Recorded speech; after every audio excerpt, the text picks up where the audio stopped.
couple minutes in. Let me see, we got a bunch of people online. So you want to get started with the agenda here? It's not quite as full as it was a few days ago. We weren't able to have the superintendent, but let's see, can I share my screen? I'll just put the agenda up let's try that. How many desktops do I have? Okay, too many. Got it. All right, how's that working? Not yet. Sorry, first time I did that with Zoom. Check, check, check. Okay. Well, I'm gonna have to restart. This is really annoying. I have a Mac, for starters. Not that I am annoyed by that, but it won't let me share anything in Zoom until I restart it, and now the meeting has already started. So I have the agenda right here if you want me to look it up. Let's do that instead. Okay. Okay. Okay, thank you. We'll make you work really hard on this last meeting. Make sure you go through all the tabs. Okay, so yeah, tonight we're gonna have some music from Edward Burke, first step, and we're cutting into his time, so I don't want to take a lot of time, but as you can see, the other items are after that. Edward, did you want to have the floor there? Do you want to be on screen during the performance, or? Yes, certainly. Okay. Yeah. Okay. Well, those of you who are facilitators of this meeting, you've already heard this intro quite embarrassingly. But for those of you who are just joining us, my name is Edward Burke, or I go by Ed too. I am a resident of the South End. I live here at the Bobbin Mill, 234 South Champlain Street. For work, I am an operator and peer support worker at the Pathways Vermont support line. And then when I'm not working, I am an aspiring flute player, folk singer, and instrument maker. I do have a small business in town making homemade musical instruments, percussion right now, but I'm very soon going to be making my own flutes. So I'm going to perform some folk music for you tonight. And my playlist may be over 10 minutes, but we'll see what we get to. I'm going to start by singing a Scottish song. It's called The Silver Darlings, and it's about the Scottish fishing industry. Of course, that doesn't really apply to Vermont, but remember the past and honor it. So that's the theme of this song right here. All right, here we go. Oh, between the beggar's mantle and the lights of Peterhead, the fisher lads were heroes, and the herring was their creed. The herring paid the factor, the herring fed the wheel, but now the herring's gone, and the fishing's no the same. Oh, the lights o' me was put to sea as soon as I could stand, to catch the silver darlings for the folk upon the land. We have a mile in net between the bottom and the keel, and half a score of years between the cradle and the creel. And I mind the rigs o' barley, I mind the rigs o' rye, I mind the rigging on the mast, say dark against the sky. And the lads that used to work them all, they've gone for better pay. And the rigs that work the oil, now all the rigs you'll see the day. So dinna blame the fisher folk for tacking tay the oil, for if you did may find the fish, you've nothing for your toil. And there's still as many families, so many mouths they feed, between the beggar's mantle and the lights of Peterhead.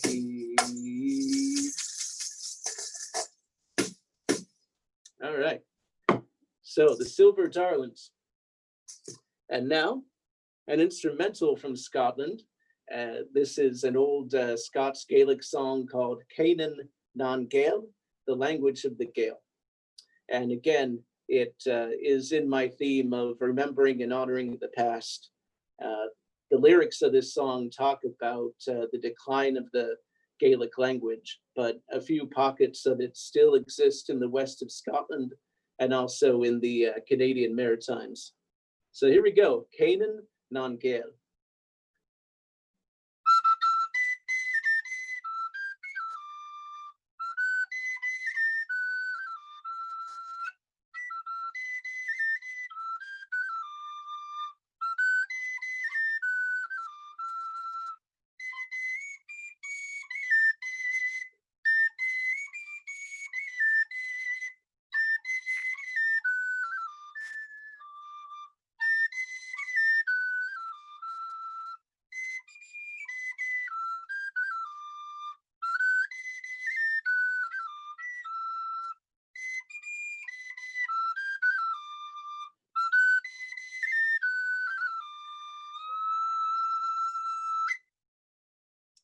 All right. So let's see. I have some other tunes on this, the Irish penny whistle. Of course, you can find these in Scotland and all over the Celtic world. But I'm going to break it up with an original of mine. For 4 years now, I've been teaching myself various kinds of flutes and whistles and other wind instruments. This is a Native American style flute made by Charlie Mato Toela in Alabama, made out of cedar, got 5 holes. So when I was first starting learning the native flute, I came up with a sequence of notes. And these are notes that I just played over and over again in my many hours of improvisation. And I gave it a title. It's called Yearning. And when I play it, I think about all the things I want in my life that I don't have now. And at the same time, I try to give thanks for what I do have. So this is called Yearning. Little adjustment here, make it sound really good.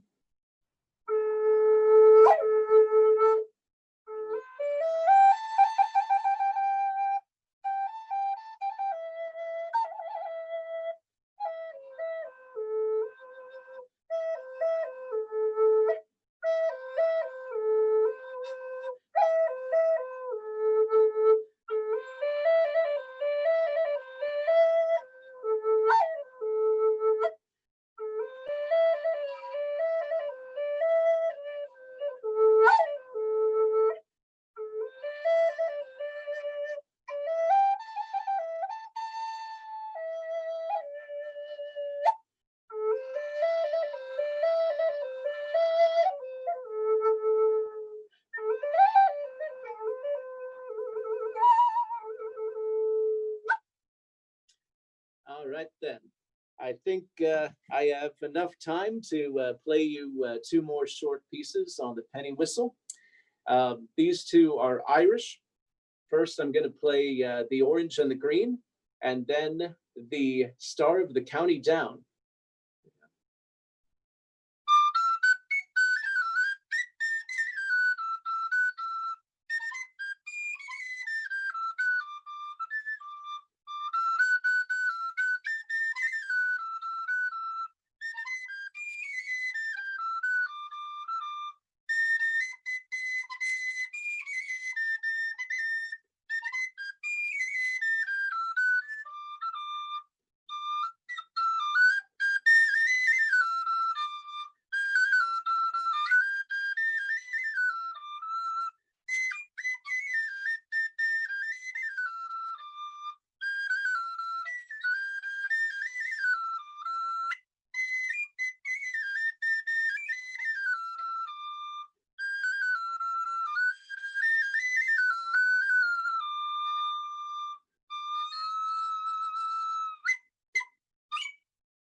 All right, thank you.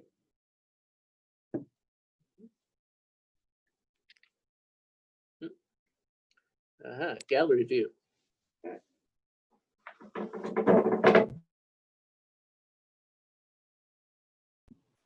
Thank you so much, Edward. Yeah, that was awesome. Thank you. You're welcome. Yeah. Yeah, I love performing.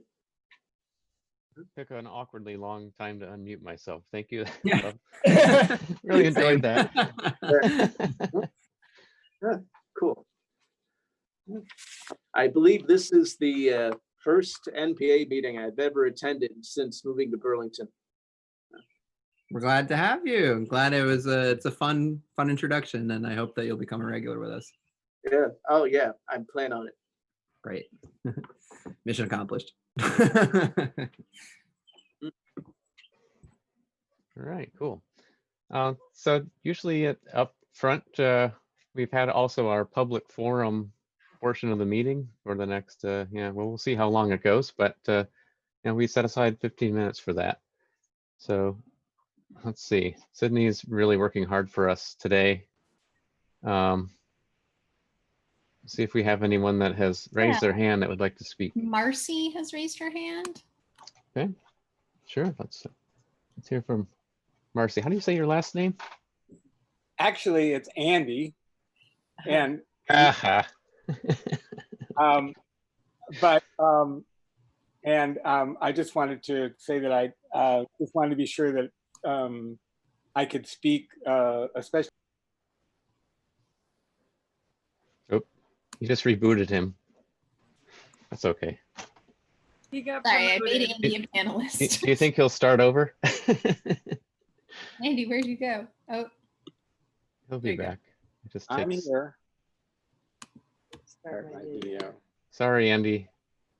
Marcy. Okay, I'll rename my my thing. I just wanted to say hey, and I wanted to remind people that besides the candidate forum that we're doing tonight later on, there's also a Chittenden 6.5 candidate forum tomorrow on channel 17. I believe it starts at 6:10 in the evening, and you can get it online afterwards. So if people want to continue to see the candidates, see more of the candidates, there's that coming up too. Cool.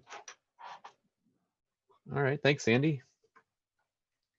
I think you're going to have to stay on the screen now. Sorry. But That's okay. I'm stuck with you. You're stuck with us. I can.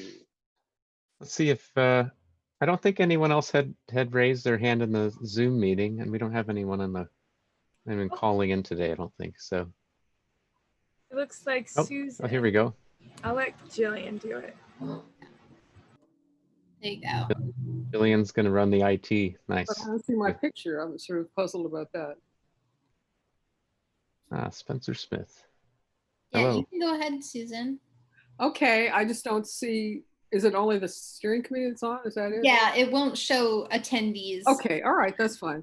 Yeah, I just wanted to let you know I'm here, and so I'll lower my hand now, and I'll mute myself. Is that it until I get called on?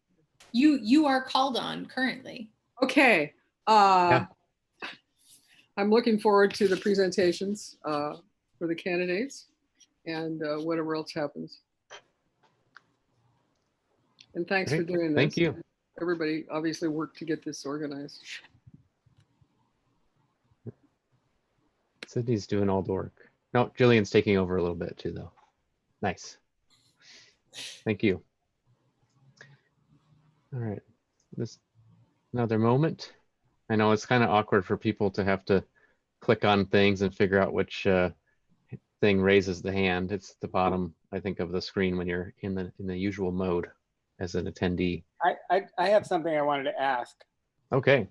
Does anybody who's in the meeting now attend the gathering at Lakeside last night that was about the Sears Lane encampment? I did. Could either of you give a little report out on what happened there? Yeah, I can. Kind of just quickly run down. So I don't know if anybody saw, but there was a meeting yesterday night at 5:30 at the Lakeside Park about the encampment that's on Sears Lane. Basically, the proposition made was that due to different kind of funding streams through COVID, there's a possibility for potentially creating a managed facility in that Sears Lane site where there's a mix of federal land that's earmarked for the parkway, as well as some land that's city owned. And the idea is, because that funding source is open, use it to create a managed facility there that is made with, I can't think of the company that it is called, but the idea is to build a facility out of storage containers and have that replace the encampment that's there presently. And yeah, that was the general proposition brought forward. Who knows if it'll happen? That was kind of the gist. Maybe it's a proposal towards the grant, so maybe it'll come through, maybe it will not. Further opportunities for input are asked for, and those, I think, can go to Counselor John Shannon. I believe that she was the point person on that. There were probably 50 people there, many of them from Lakeside neighborhood, some of them not. I was not. Yeah, I think that's a pretty good rundown of everything that happened. All right, thanks a lot, Nate. Mhm. Okay, would anyone else want to bring up a topic? And anyone but Andy? Just kidding, Andy. I have a quick one, actually. Okay. So I don't know if a lot of, I'm seeing the names of folks, some that I know, some that I don't. But for folks that don't know, during the past few months, I've been doing a lot with bringing food to people, doing some different kinds of food relief. And one thing that happened recently, and something that is a kind of a staple of donated food, is that you often get a lot of it at one time, and you either have to get rid of it immediately or freeze it all immediately.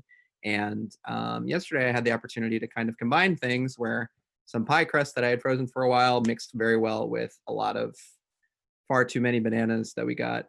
So I just made a bunch of banana cream pies. They don't really have a home. If you're interested in a banana cream pie, let me know. I think my contact info's here, and I would love to bring one around. I have 8 of them, so if you're interested, let me know soon, and I can get to that within the next few days. And they're pretty good. That's incredibly important, and I'd like you to now know you have 7 pies. All right, sounds good. Yeah, so Nate's email is on the CETO Burlington website, so you can find him there. But, okay, cool. Also the agenda if you happen to download that or whatever. I kind of want one now, but I'll get back with you later. All right, so I think that we don't have anyone else that had raised their hand for the public forum, so I'm going to probably move on to the next. I'm going to try to share again if you guys will not be too annoyed with my, I actually kind of do IT for a living, and yet I can't figure this out, so it's great. All right, is it working now? I hope so. I was trying to put up the agenda again. It's working. You did it, Joe. Fantastic. Thank you, everyone, for bearing with me. I actually disconnected for a few seconds earlier. Okay, so the next thing on our agenda, which I don't think is going to be terribly controversial, I hope not, is to a proposed bylaws change. And as duly required by the existing bylaws and probably other real laws that produced them, we announced this change in the Front Porch Forum mailing that went around earlier, and also this agenda was posted, I don't know, a week or so ago, and probably a lot more than a week, to clear the way for us to make this vote tonight. So I think, like we did basically last week, we're going to do a vote with the show of hands on the sort of up or down, for and against, and two passes. So I'm going to switch. I actually just, you guys are going to laugh at me, but all I had was the text of the email, and it's just one sentence, but I had to go and make the whereas style statement. So I kept it short, And I could have done like the whereas the NPAs were created 75 years ago or whatever by Bernie. I just did.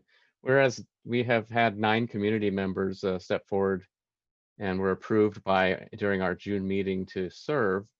And we need to catch up on our laws here in order to make this official. So now, therefore, be it resolved that the Ward 5 Neighborhood Planning Assembly will change the number of steering committees from 7 to 9, which would include the additional 2. I guess really 3 because we had some changeover. So let's see. Let me switch back where I can't really see the Zoom piece when I'm in this mode. So we do So- have a hand raised. Okay. Yeah, I'm gonna let Jane. You can speak now. Thanks. Yeah. Let's see. Can you hear me? Yeah. Yep. Okay. Yeah. I wanted to ask how many, whether you know, for the other wards. I mean, are we about roughly equal in size to? I mean, like wards to ward to the other wards, because it would seem as if it should be consistent among all the wards. I mean, depending on how many people there are in each ward. I mean, it might depend upon the population.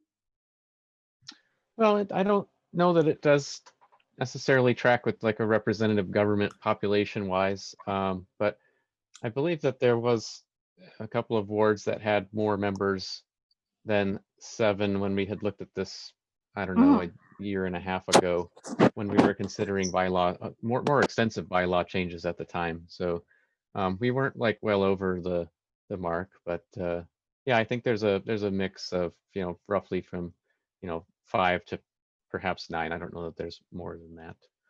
The other So- aspect of it too is that almost all of the other kind of broken down by district approximately have their MPAs that are combined. So in the old North End, the Ward 2 and Ward 3 MPA are combined. The new North End, I'm not sure about the East District, but I'm pretty sure that they're combined as well. As for population, we are one of the larger population wards. So, but yeah, it's kind of within the Just scope. like, here's a problem that I have. I am always at a computer, so whenever someone asks me a question, I don't know the answer, I start researching it. So there's between 6, 8, in Ward 2 and 3, there's 8, and in Ward 4 and 7, they meet together. They have, it looks like about 11 candidates. I'm just counting really quickly. Maybe it's 12. Anyway, but as you said, Nate, that is representing a larger piece of the city. So yeah, we're not totally out of whack with that. But yeah, we'd have maybe a little more than Ward 6, which his friend of mine, Matt Grady, is one of the members. They only have 4 members. So there's definitely a mix of membership, I guess. I won't say participation. Could I just say something too? I think we came up with this idea not so much that we always wanted to have 9 steering committee members, but that we had people who wanted to serve, and we didn't want to get into the situation, Jane, the last time we had an election, there was a competitive election and some people who wanted to serve weren't able to do it. So we thought it might be an elegant solution to just expand the steering committee rather than say to people, no, you can't serve. Obviously, there's a limit to that. We don't want to have 15 or 20 people on the steering committee, but for this particular election, it seemed like a good way to fold some eager and talented people into the mix. We You have must be speaking for yourself about the talented, but thank you.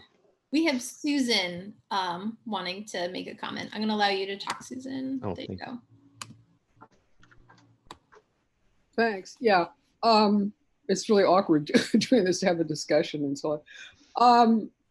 My question is everybody present is going to vote on this to approve the bylaw change? Yeah, I think technically we have enough people in total to pull that off. And So how are we going to vote? oh, so this is what we did last month is we just said, I mean, maybe we're almost ready to do that actually, but we would ask for people to raise their hand in the app, you know, which is luckily everyone is called in or is dialed in and via a computer. I know that excludes probably a lot of people, but you know, we have the COVID area, we get what we get right now. So we're doing the best we can, but you can use that hand raising feature that you use to speak at the time when we, you know, to say like when I say all in favor and, but I don't know that we're ending debate yet, so I don't vote right now.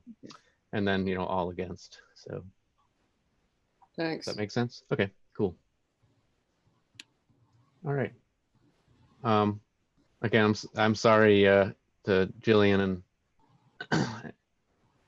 and Sydney, but I can't actually see who's raising their hands in this mode.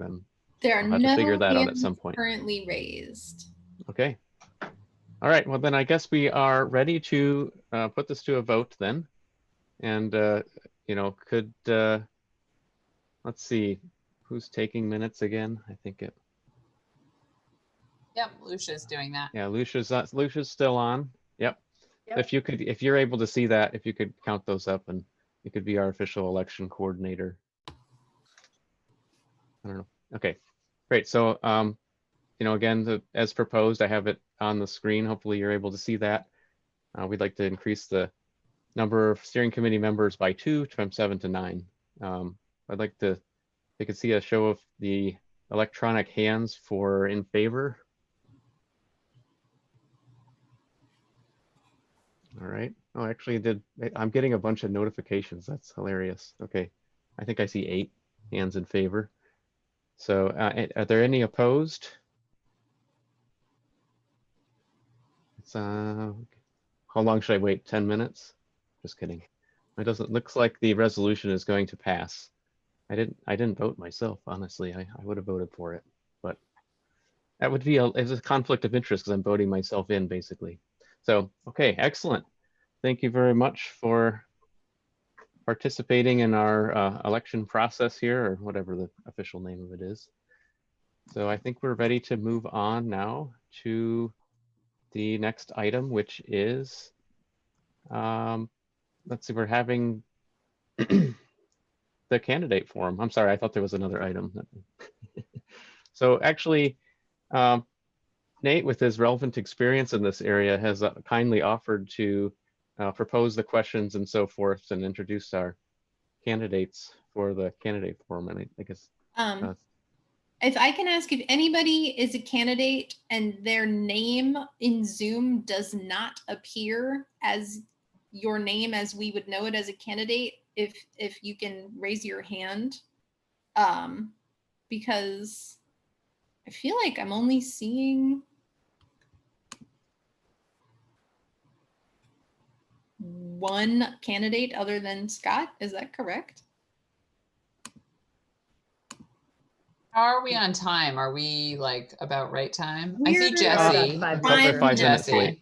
I don't know how I did that. Sorry. I need a timekeeper, right? That's why you have so many NPA members now, so we can have a timekeeper. Not too bad, because we have quite a good block of time for the candidate forum.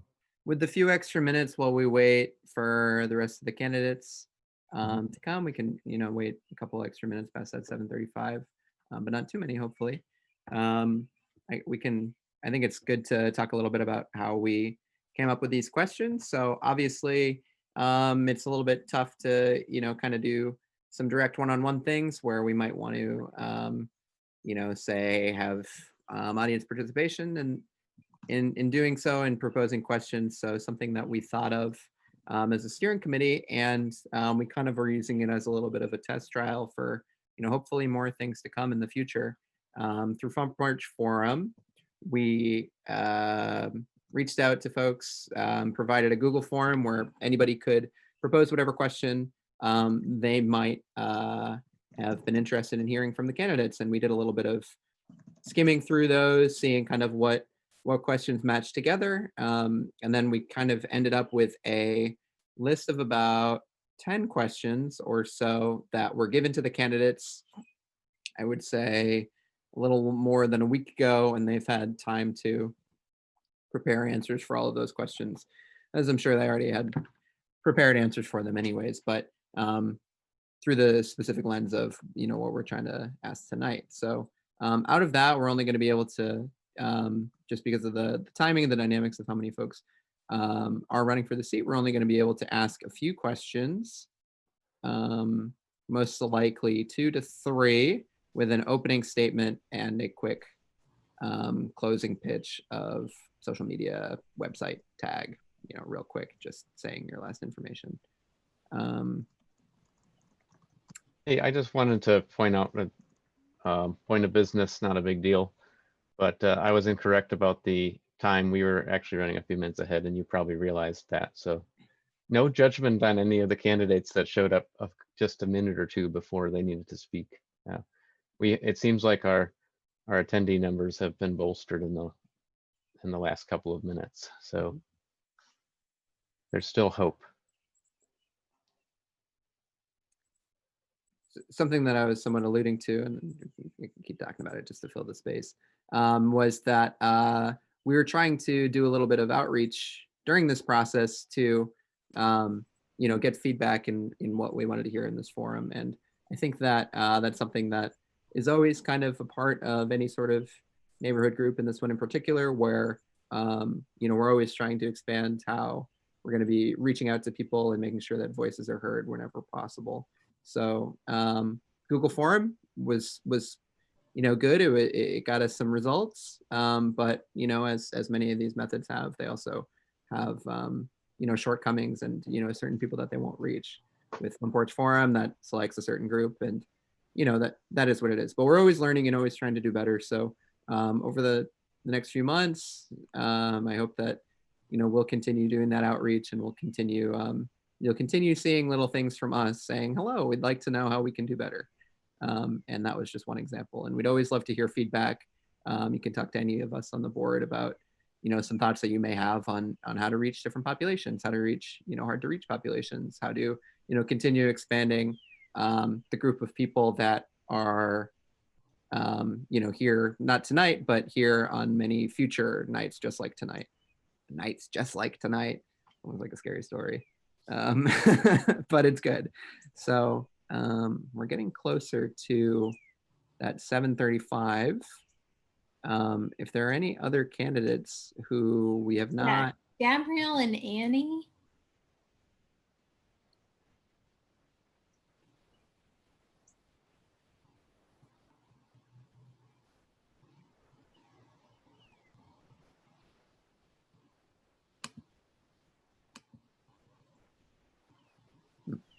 I wanted to say that we originally, the schedules, when we had Thomas Flanagan on the schedule, the candidate forum was later, starting at around 8 o'clock. So if somebody didn't pick up on the fact that the candidate forum is actually earlier in the program, it may be why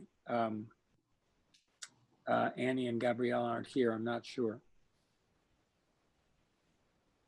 Oh, yeah. So I guess this is a question for some of the other folks running the meeting. Should we move ahead? Should we wait? I mean, we could wait a few more minutes, or we could, try and move something around, or we could get started. I say we give it a few more minutes. I don't know if we have the people who will be doing the presentation later on the call yet. And Citizens for Responsible Zoning. Yeah, that wasn't supposed to be till almost 8:30, 8:90. Skip, are you texting Gabrielle? And it looks like we have a hand raised from Spencer.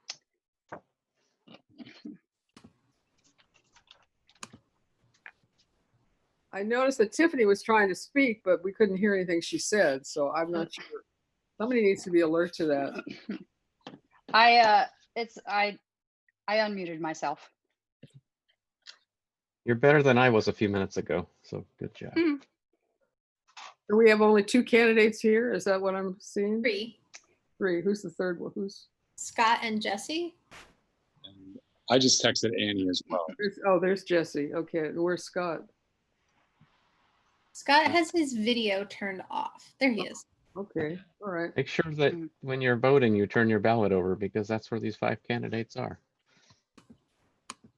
No offense to them, but they're on the back of the ballot this time. So other steering committee members, I'm going to demote you from panelists temporarily so that we can just see the candidates and focus on them. And I'm going to leave Andy and Joe and Nate in their current capacities.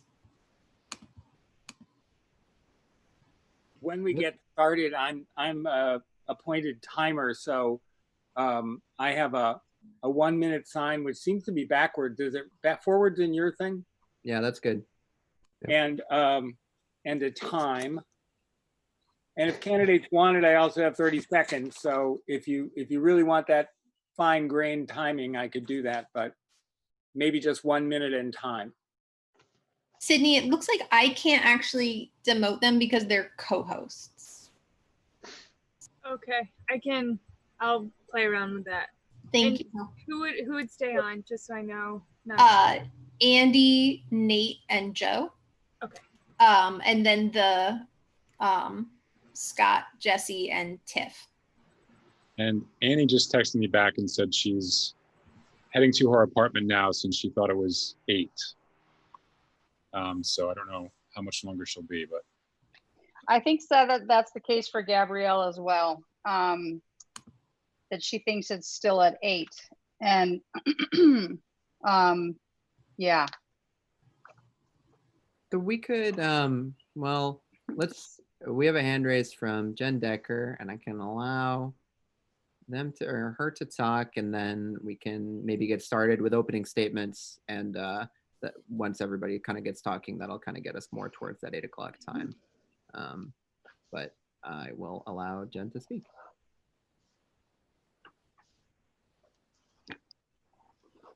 Thanks, Nate. Yeah, I just wanted to have more clarity on who are the actual candidates. I'm just new to the space, and also whether or not those of you who are on the screen are able to see everybody else. And another just last kind of procedural question, whether at any point everyone on the call would be on the screen in terms of just people getting to know each other a little bit, just procedural. Thank you, that's it. Yes, so the way that the webinar format works that we used in the city to provide a more secure opportunity to use this Zoom format, it doesn't allow everybody to be seen unless we promote everyone to a panelist, which is maybe something we want to do next time during like the open public forum. But it is a security measure just to make sure that random people can't come into the meeting and share profane things on the screen. And but I do love that idea. And that's something that we had talked about as a steering committee looking into in the future.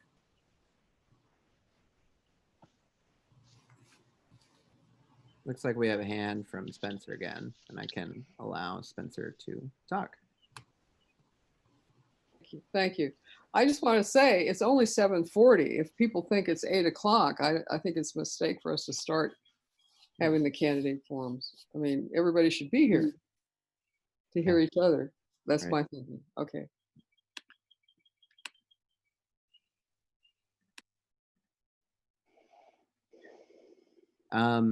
Do we have anybody from the CRZ? I mean, yeah, I was going to say, yeah. Their quick 10 minutes should get us across that line. Or they had 20 minutes. but still, yeah. All right. So it looks like Laura Walters, Doug Goodman, and Lori Smith are the people from CRZ. Are they all here? Yeah, it looks like Lori's raising his hand, so I can allow him to talk and maybe. Great. Here, I can promote him to a panelist. Great.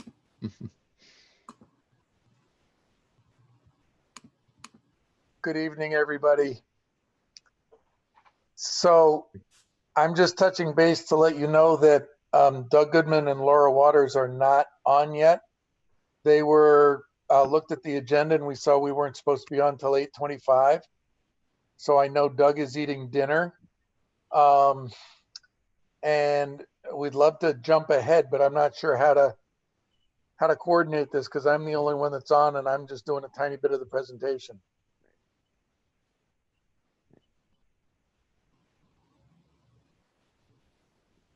Well, we don't have to give up this space for a long time, I guess, since there isn't one.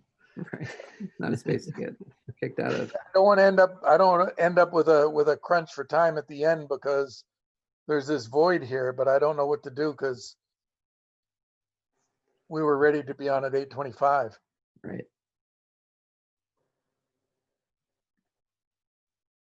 Sounds like Jesse had reached out to one of the candidates and maybe we'd. Yeah, we have someone raising their hand, Jane. Yeah, so here it goes. And yeah, I was thinking it's tempting to want to talk about other things like how COVID. I mean, like how COVID is affecting the war. I mean, but I guess technically we have to be in waiting mode. We can't start doing an open forum again, right? We really have to stay on the. I mean, we have to stay on the subject because and not talk about other kinds of things that might be of concern to people.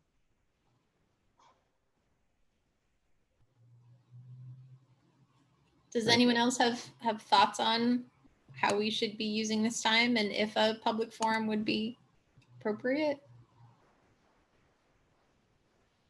Well, we have a few more hands raised, so yeah, we might as well sure. keep going to those. All right, Miriam. Hi, Miriam.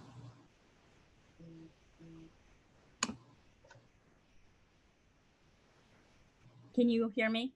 Yeah. Yeah. So, I'm a mom of 3 kids and I arranged my evening so that I could be here at the time it said in the Front Porch Forum to listen to the candidates. So I would suggest we start the candidate forum with those that are here and that those that aren't there can add to it when they get here, because otherwise people like me will not see anyone or hear anyone.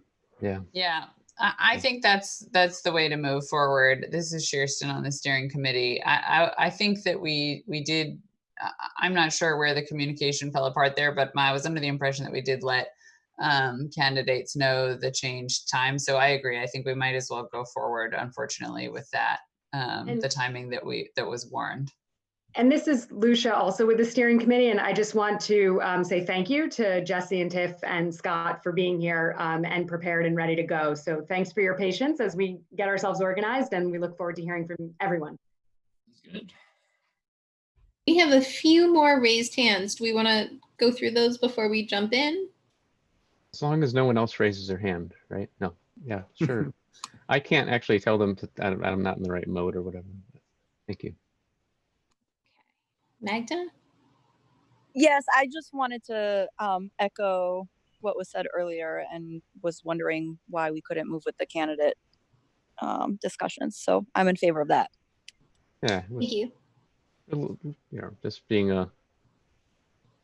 giving them a little bit of leeway, but yeah, we're closer to the time at this point. We've talked about a few things. Thank Edward? you. Yes.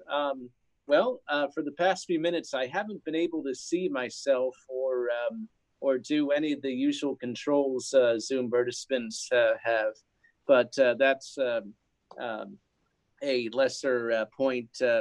I also agree with the thought that has been raised by a few people. Yeah, I think the candidates should go ahead and speak. Oh, wait, unmute. Okay, can you folks hear me out there? We have been able to hear you, Edward. So Edward, when you were done with your musical presentation, I did return you to being an attendee, which is why the Zoom looks a little different to you now. Oh, okay. Yeah, I don't understand that. I guess that's my first experience ever of that situation on Zoom, so I wasn't sure. Yeah, the webinar format is pretty different. Yeah. Okay. Right. So yeah, I think the candidates should speak. But if at any point we go back to open forum, I did have a question for that. Mhm. Okay. Thank you, Edward. Yeah, you too. Yeah, real One quick, more hand. Russell. Yep. Oh, this person, Russell, you don't have the current version of Zoom, so I can't actually. It's not allowing me to let you speak. And Russell, if you have, when this happens, you can always email or text MPA at burlingtonvt.gov, and I can either read out what your public comment or question was. Yeah, I'm sorry about that. For some weird reason, it does it to a few of them. But if you have a public comment, please email or text MPA at burlingtonvt.gov.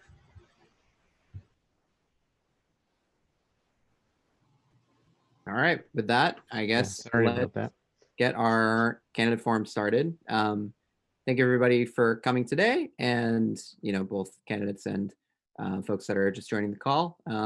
And start out by saying thank you all for taking this time to be a part of this community, and also hope to create a greater future for it. So just a quick rundown of how the forum is going to be set up. It's going to be basically chunked into 3-minute responses. You don't have to fill that whole time, but as you're getting close to that 3-minute mark, Andy will put up a card for 1 minute, and then 30 seconds if you want it, and then time. It's a little bit tougher with those endings sometimes with Zoom, but definitely do just kind of be mindful of the time as you're giving your responses. Not too mindful, because you want to be able to think about what you're actually saying. But so we're going to start with a quick 3-minute introduction to yourself. You can take that wherever you'd like. We'll follow that up with 2 questions. That's the plan as of right now. We'll see how time permits. And then at the end, not quite a closing statement, but just a quick plug of your social media, your website, something, some last minute thing to just make sure that folks are able to get back in contact with you at the end. And that'll just be for promoting those things. So I will start the candidate forum. And for this first question, we can go in alphabetical order, and that'll be last name. So first one will just be, tell us a little bit about yourself, why you're running, and that's about it. So we will start with Tiff. Nope, you need to unmute all over it. You would think I would have gotten that by now after all this Zoom, right? So I'm really happy to be here. I'm Tiff Blumley, and I lived in the South End with my wife and 2 boys for about 20 years. And during that time, I've worked as a teacher. I was the director of Vermont Works for Women for 17 years, and then changed the story for the last 5. And I've been an advocate for gender equity and changes in the criminal justice system as well. There are 2 things that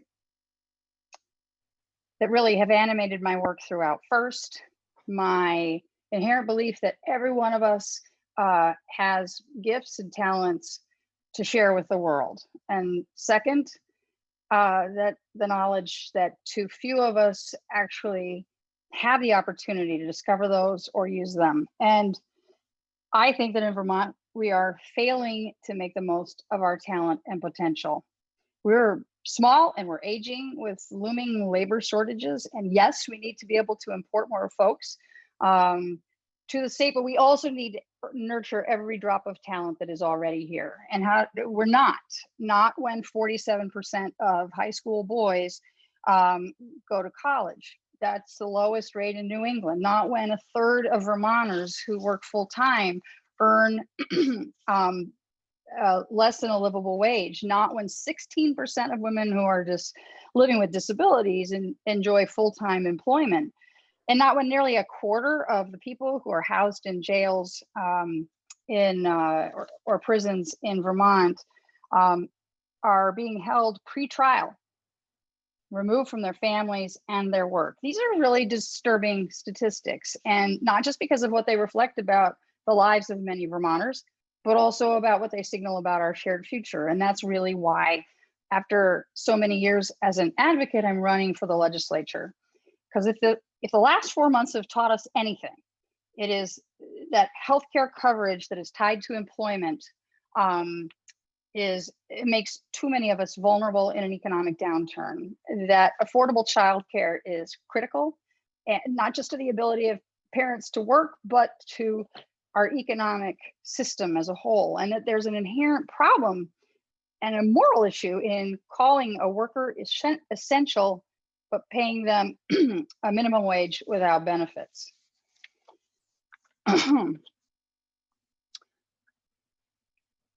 If I have one gift for the revolution, it's this. I'm good at bringing people together across sectors and interests and lived experience to define and draw attention to a problem and come up with solutions. That's how we established Burlington's first transitional house for women coming out of prison. It's how Change the Story has engaged policymakers and advocates, employers, and men in advancing gender equity. And it's how we exposed and improved conditions at the Chittenden Correctional Facility. When I assess a candidate, I'm not really looking for somebody who mirrors my every position. I try to discern how they approach problems. All right, and that Here's is time. Really? Yeah.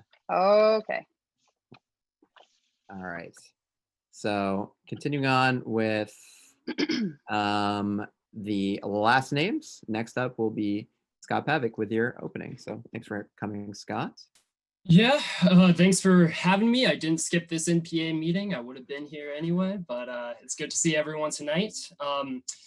And thinking about my opening statement, I quickly looked through the attendee list, and it occurs to me that quite a few of you have heard my story before, at least based on your names. Not that I recognize the cell phone numbers. I'm running for a lot of reasons. I think the simplest one is because I have to. I'm running to serve our community, to improve life for vulnerable and marginalized people here, because I myself have those experiences that Tiff referenced so often in those statistics. I belong to a whole lot of groups and communities that are currently excluded from the legislature, who are not part of our public processes. In 2013, I got what many of us simply just don't get in life. And certainly for a person who was in those particular circumstances, I got a chance to restart my life after spending a lot of years in addiction and in poverty. And along the way, along receiving that second chance, I was really awakened to a lot of systemic inequities, a lot of problems, you could say, that continue to impact the people who I love, the people who face the same challenges or who have faced the same challenges that I did. Thinking about the fact that, vulnerable, marginalized people don't typically serve, it's a hard thing to pursue public service if you're not independently wealthy or retired or have a flexible job. It's certainly an impossibility if you're sick or being criminalized, or my cat. Teddy. Other than Teddy showing up, I'm compelled to run because we don't offer that influence to people today. So thinking about the fact that I enjoy relative privilege and stability, the fact that I almost earn a livable wage, that I live in a house that has utilities that are consistently turned on despite a crumbling infrastructure, that's relative privilege for me. And that compels me to give back to the people who don't enjoy the same. Looking at the lack of progress over the past few sessions, we've really left a lot of people behind in terms of things we've continued to discuss and simply haven't accomplished, be that paid family medical leave with temporary disability insurance, be that a whole host of criminal justice reform measures, thinking about the legalization of commercial cannabis. Things that seem like low-hanging fruit relatively in terms of popular support, in terms of positive community impact, that simply don't get done. And to me, I read that as sort of perhaps maybe a lack of urgency, or certainly a problem that would be addressed if people who dealt with those problems or who would be helped by those solutions that haven't been pursued had a seat at the table. So given that I've been on this path, I've seized every academic and professional opportunity I could to prepare for this opportunity. I haven't sought other offices before because I haven't prepared for them. I prepared for service in the state legislature, and I'm ready to get to work. All right. Thank you, Scott. And that is time. I just saw that Gabrielle just joined. Going with, we're going in last name order in terms of just doing a quick opening statement. So you would be next, but I can come back, I can do Jesse and then come back to you just to give you a second to get situated or. All right. So we'll start with Gabrielle. So quick we're comment, going to because we can't chat. I can't chat with my fellow panelists here with my keyboard. So there's a priority given to people that are unmuted when the video is shown. And I want to apologize to Tiff because she may not even have been able to see Andy saying that the time was up, because that was the case for me. And so if Andy could go off of mute during this and, you know, keep the cat out of the way or whatever, maybe he doesn't have one. That would probably help the timekeeping work a little bit more smoothly. Okay. Sorry about the interruptions there. I'll do a verbal 1 minute and time. That is or you could do, yeah, you could chime in too, sure. I just meant it, but yeah, your video wasn't showing up for me anyway on my screen because you weren't, you were lower priority with being on mute. I think that's how it works. I'll ask the developers. Thanks. All right.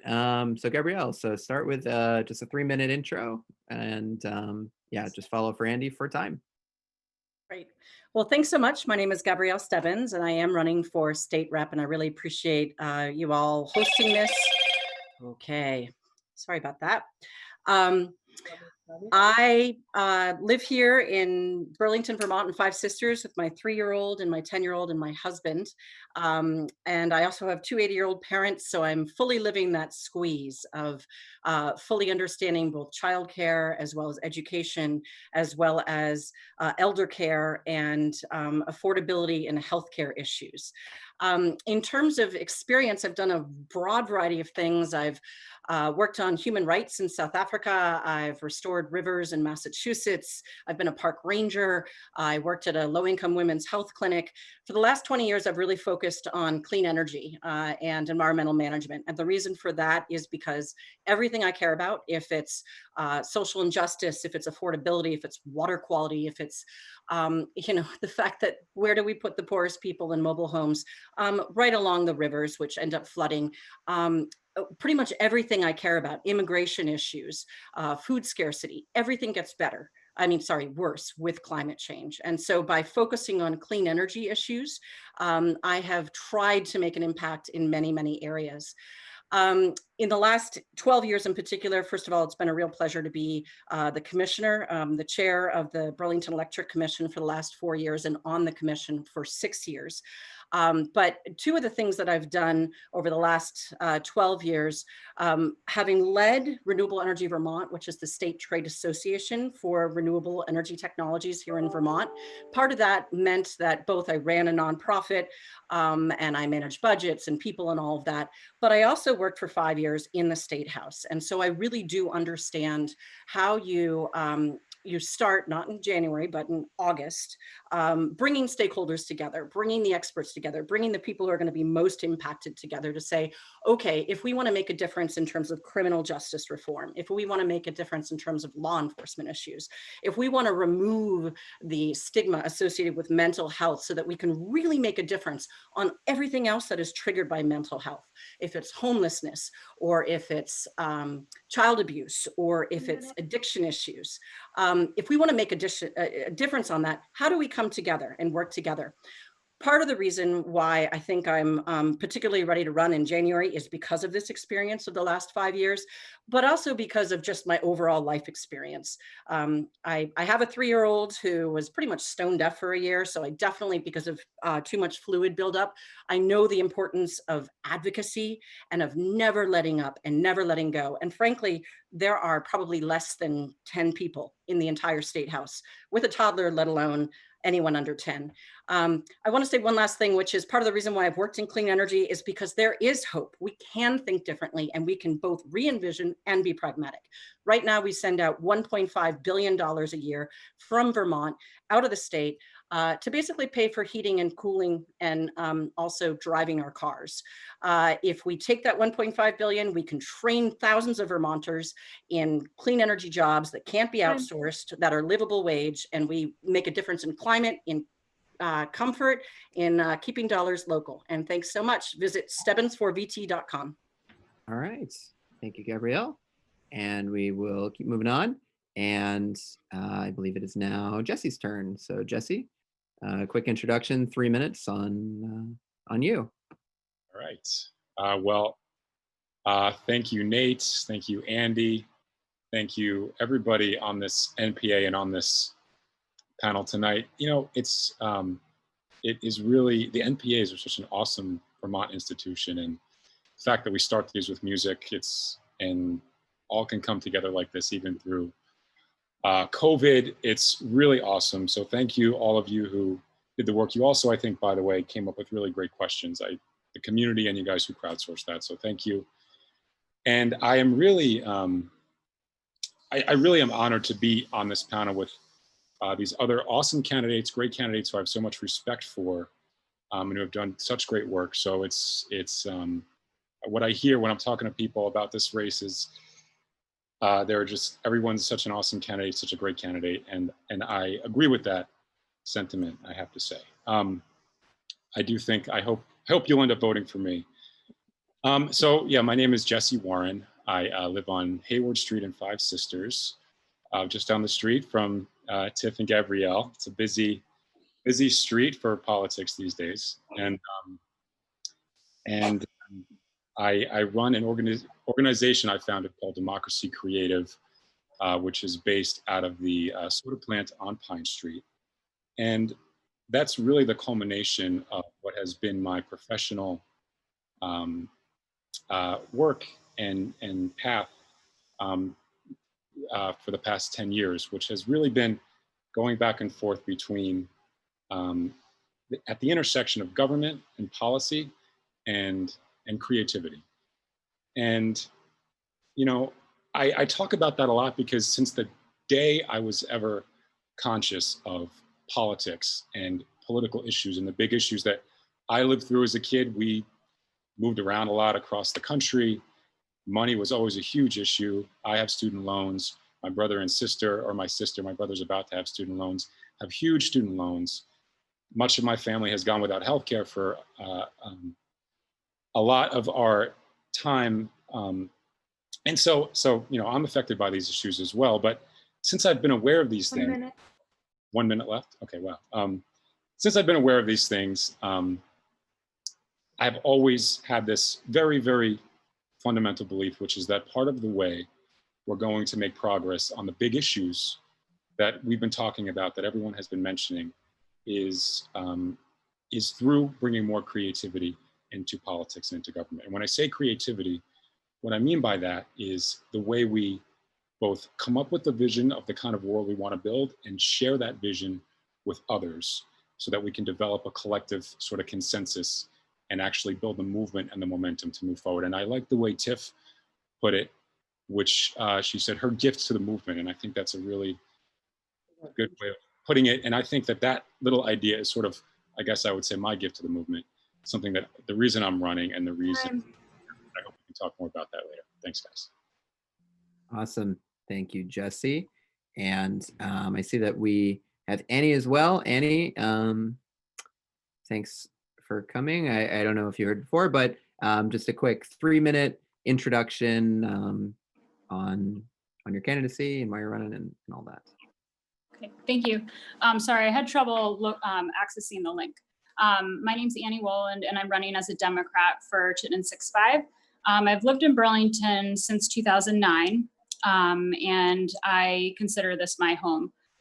Since the age of 21, I've been involved politically. I started out on the local level in Burlington, volunteering for some local candidates, running for the legislature, and then also statewide office. So I got my first taste in politics doing that, and I was hooked. I really, really enjoyed it. I loved the sense of community, meeting people who also were involved in politics.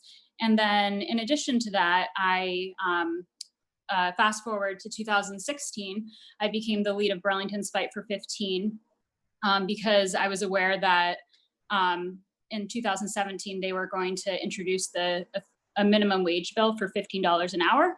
And that was a first for Vermont. And so I led this initiative where I lobbied the city council and was able to get a significant support from city councilors to allow a ballot advisory question on the town meeting day ballot.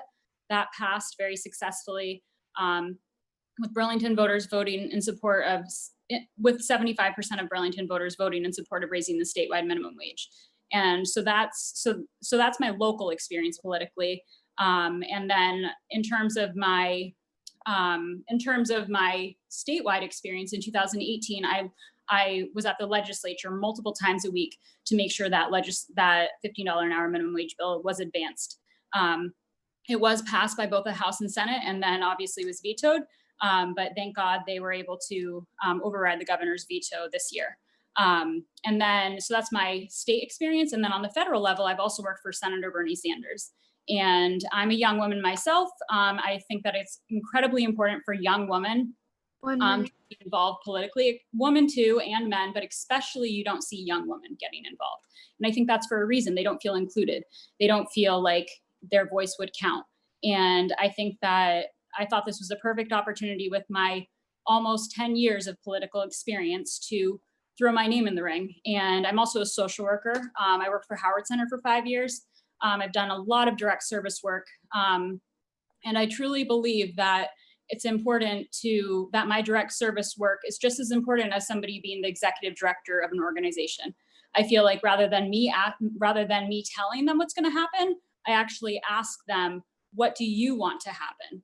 I think that a lot of the policies that are actually at the legislature really don't affect executive directors. They affect clients and people, working class Vermonters, middle class Vermonters, and services that are offered to people who are vulnerable. And I feel like I have a significant amount of experience in that arena. All right, and that is time. Thank you, Annie. And with that is our round of introductions. We're going to start with our first question, and that's just a reminder to both candidates and the folks in attendance. These were collected through the Google form that we sent out through Front Porch Forum. Be on the lookout for more things from the NPA in that regard. So the first question I'm going to ask is, as we look hopefully to a post-COVID world, many Vermonters have said that a return to normal is not what they hope for. In the wake of this massive disruption of business as usual, what changes might be possible that weren't before? As a quick reminder, we'll have 3 minutes to respond to these questions. To sort through this one, I did a random name generator. I put all 5 names in there, and that's how we're going to do it for the rest of the way through. So through the random name generator, we have the order of Gabrielle, Jesse, Tiff, Annie, and then Scott. So I'll keep that moving as we go through that, but we're going to start with Gabby and then have Jesse on deck to answer the question regarding what changes might be possible that weren't before in the post-COVID world. Oh, Gabrielle, you're on mute. Like I don't do Zoom all day, every day. Frankly, I don't think I would be choosing to run if we weren't in this cataclysmic time. 2 years ago, 4 years ago, I think people were too comfortable and too unwilling to behold the incredible changes and conversations we need to have. Certainly with COVID-19, we've learned that whatever affects me affects you. Certainly with climate change, we know that if we don't work together, we're not going to make a difference. And certainly with racial and social injustice, 400 years of it, We've learned that the cracks within our social structure are so deep and so entwined. My interest is to, number one, really make sure that yes, we have those tough conversations, we re-envision the many, many areas in our social as well as governmental as well as business structures. But we also hold fast to that and make sure that we're stepping back and looking at how Vermont is going to make it in the long run. We've been doing the same thing for hundreds of years, and it's no longer enough. We need to, harness our strengths and opportunities. We're a small state. We need to step back and say, we know we have strengths in terms of sustainable agriculture. We know we have strengths in terms of green tech. When I headed up Renewable Energy Vermont, 6% of Vermont's workforce was working in clean energy. That's an area where if we look at how to bring things together, if we look at our challenges from the integrated way that they are all entwined, then we can actually start to come up with solutions. We know our higher ed systems are struggling. We know people want jobs. We know they don't want to go to 4 years of college and come out with an English degree, no offense to English degrees, with $100,000 in loans. And so how do we look at these solutions comprehensively? Same thing with law enforcement reform. It's not just or social injustice. It's not just do we make changes in law enforcement. It's also how do we re-envision who actually gets loans? Do people of color get as much opportunity to start a business or to buy a home or to go to school? We need to look at all of these challenges systemically. And I really think the first start is to step back and say, what are our values and how are we going to re-envision moving forward and making sure we have a long-term strategic economic plan that not just serves our pocketbooks, but really serves people and really serves our environment. All right, thank you very much. And following up in that queue, next up we have Jesse. So quick refresher, what do you hope to do? What changes might be possible that weren't possible considering the post-COVID world? We launched our campaign around, can you hear me? Okay, yeah.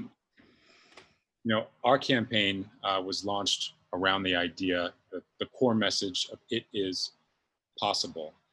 And what that is referring to is the concept that at every moment in our history, so many of the big ideas that have gone on to change the world and improve people's lives for the better have been called impossible.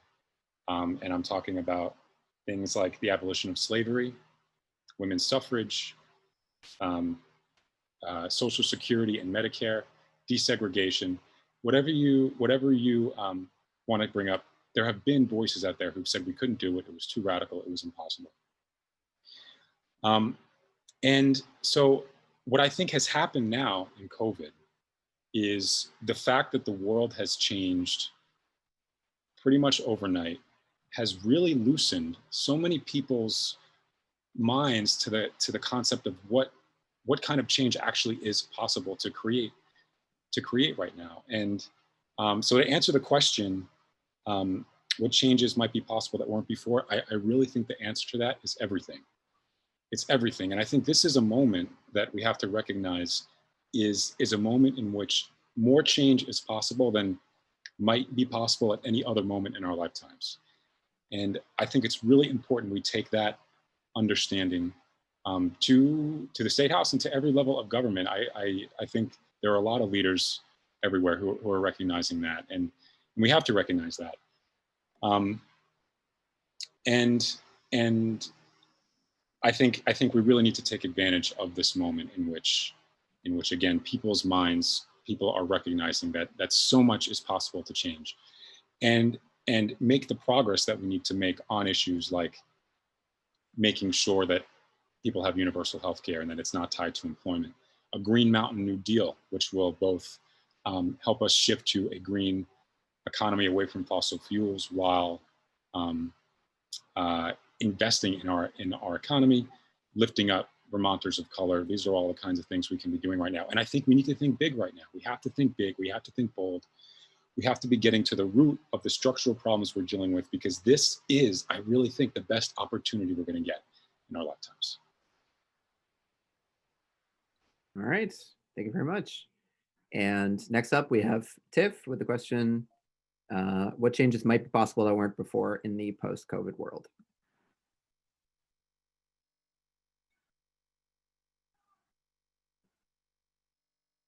Tiff, you're on mute. Okay. Does my timing start now? I think we've been cracked open by COVID, as both Jesse and Gabrielle said, and I think we can use this moment to make progress on issues that we have been nibbling around the edges at for years. I mean, we need to diversify the economy because we have an economy that is too dependent upon industries that are very vulnerable to things like the pandemic. I think we can win broader support for childcare, renew discussions about single-payer healthcare. I think more people are going to be able to arrange flexible work hours. I think we are going to be talking about livable wage, again, given the essential worker status. I think that criminal justice reform is absolutely in the offing. And I think, too, these are not sexy issues, but we have got to resolve the problems with our state IT system and invest in that so that these systems talk to one another and don't break down when people need them. And finally, we've recognized, boy, we really need to finish our work with broadband.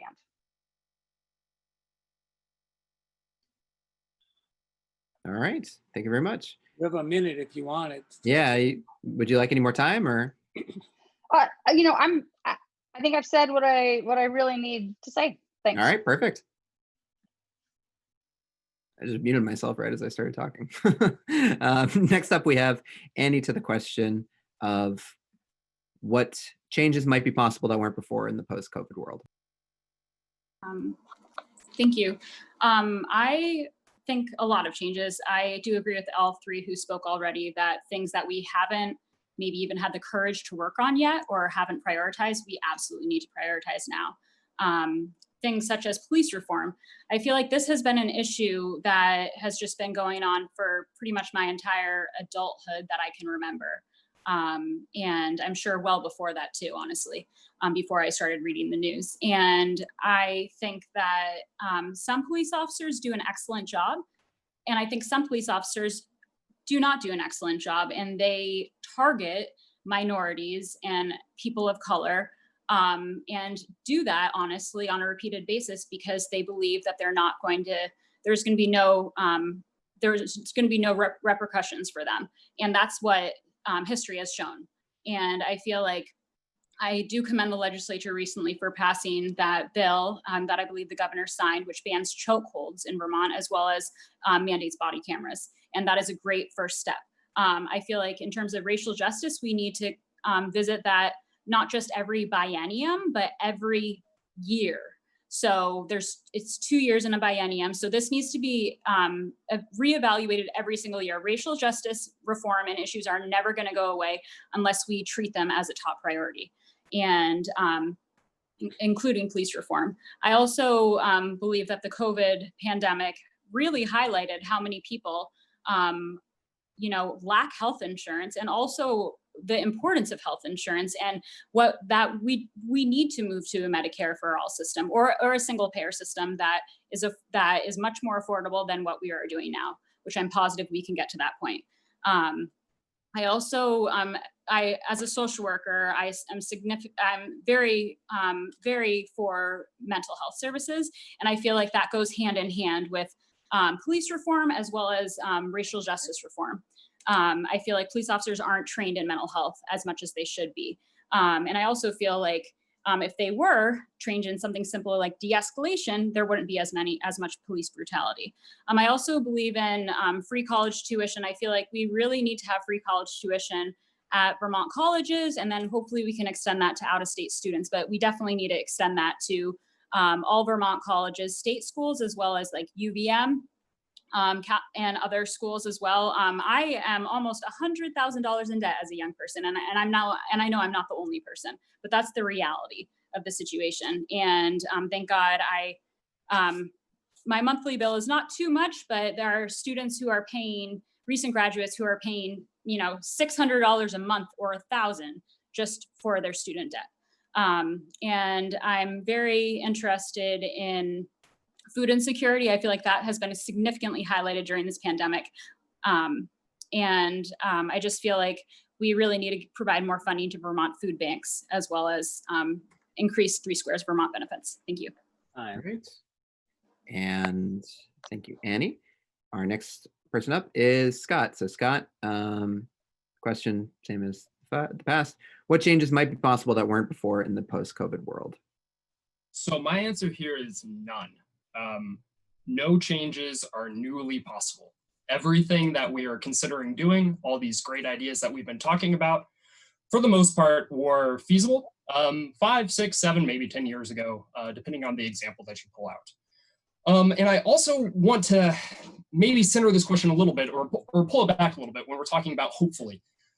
There's a lot of hope in this question about going to a post-COVID world. And I want to center the fact that the COVID world means people are dying of COVID and are at risk of dying of COVID. And the fact is that in terms of preparing for potential new waves, as we prepare to welcome back so many thousands of people to Burlington for school reopenings, it's certainly tempting to get ahead of ourselves, but thinking about, if anything, how will we continue to respond to COVID in the short term? I know a lot of people have tried to find the silver linings in a global health pandemic, and I applaud the optimism. I don't see that, because if anything, we are just waking up to inequities that are really just our neighbors' day-to-day lives. The fact that, yes, we've learned in many ways, for example, that telecommuting is possible, that telehealth, my wife, who is a nurse, I was surprised when she had the option to do telehealth for some of her shifts. And thinking about tele-instruction for K through 12 schools, for remote learning for college students. Those are things that strike us now when we are aware that so many simply don't have those options based on where they live in the state, is an unacceptable status quo. So that's an example of something that for the longest time, thinking about broadband or cell coverage in this state has been framed as something about economic opportunity, or wouldn't it be nice for entrepreneurship? No, if anything, if you didn't already understand, you certainly know now that it's an issue of equity and not something that we can punt on or wait for better economic conditions to make that sort of investment. Beyond this, in terms of what other things are, I guess, more feasible or might be on the agenda now, certainly we're talking about public health, the fact that people are dying and often because of COVID and social distancing, perhaps dying alone. And I would like to seize that to ask, okay, where else are our friends and neighbors, often the vulnerable, marginalized among us, dying alone? And I'll jump ahead a few thoughts and just say it's time we stop criminalizing health disorders and use this moment to reevaluate the ways in which our systems, be them justice, health, education, otherwise, are not conducive to public health. Thanks. Great, thank you, Scott. And that is the last answer for that first question. I re-randomized again and gave kind of almost a reverse order of what we had last time, but I'll get to that in a sec. Almost a reverse order. And the second question we're gonna ask, it's a little bit of a softball, and that is, how can the legislature address in a meaningful way the issues of climate change and systemic historic racism? It's not a softball, that's a tough question. So again, we're going to have 3 minutes to do so, and the list of folks, we're going to start with Annie, Scott, Tiff, Jesse, and then Gabby. 3 minutes again. We're going to start with Annie, and I have to run really quickly and grab my laptop charger. So Annie, we can start with you. Thank you. So in terms of climate change, I definitely support the Vermont Green New Deal, and I feel like that is something that is really long overdue. And I feel like Vermont, as we all know, is one of the leaders in climate change throughout the nation, but there's still much more work to do. And I'm not an expert on climate change, but I'm willing to learn, and I'm willing to learn from people who know much more than me about that, and to seek their input, my constituents' input, to vote on their behalf. And I know that I know that if we continue our reliance on fossil fuels as a nation, and even somewhat in Vermont, then we're not going to make any progress. And that's why I support the Vermont Green New Deal. And if elected, I certainly would vote for that. In terms of systemic racism and how we can make repairs for that, Asheville, North Carolina, the city council recently passed a measure where they would provide, I believe, some reparations for people of color who experienced systemic racism. And it's an issue that I just heard about that I'd love to learn more about. And I feel like that is something that we can follow in terms of statewide. And it would be great if we could do that as well in Burlington. I feel like there's so much we have to do for people of color, and that we haven't done already. And there's so many financial investments, and just even asking them what they want, what the changes are that they want to happen. And I truly believe that as much as I might know about intersectionality and things like that, I know nothing compared to their lived life experience. And I would absolutely seek their input. And I do have multiple friends of color, and they gracefully have shared with me their thoughts. And I also have heard from some constituents too. But I still have a lot more to learn about that. And I am more than happy to bring their voice to the table as hopefully your next state representative for Chittenden 6-5. All right, thank you, Annie. And next up we have Scott, and the question was, what can the legislature address in a meaningful way the issues of the climate emergency and systemic historic racism? And Scott, it's all yours. Great question. And first off, I'll just say shame on all my NPA colleagues for only allowing 3 minutes for this one. It's like a 100-page thesis at least. But I appreciate the framing here, because we're talking about two issues that are inextricably linked. When we think about climate change and the fallout, the human effects of that on a global scale, associated with, I guess, the consequences of climate change in the future, and both now the devastating consequences of our consumption patterns here in the first world. We're talking about countries, predominantly Black, brown countries, communities that are paying the price for our consumption here. In America, it's Black and brown communities who face the fallout from industrial pollution, who are finding themselves placed next to Superfund sites, or where Superfund site development had occurred in the past, or where cleanup isn't happening. So the fact is, we regularly push the consequences of climate change, the consequences of stalling on acting on climate change, to communities of color. And while at the same time, we recognize that climate change is an issue that requires unprecedented cooperation, all hands on deck, everyone of every stripe working in unison, leaders recognize that. And yet we also, speaking, I guess, as myself as a politico, often abide by systems which deny people that opportunity, which go to war or dehumanize people who do not have white skin.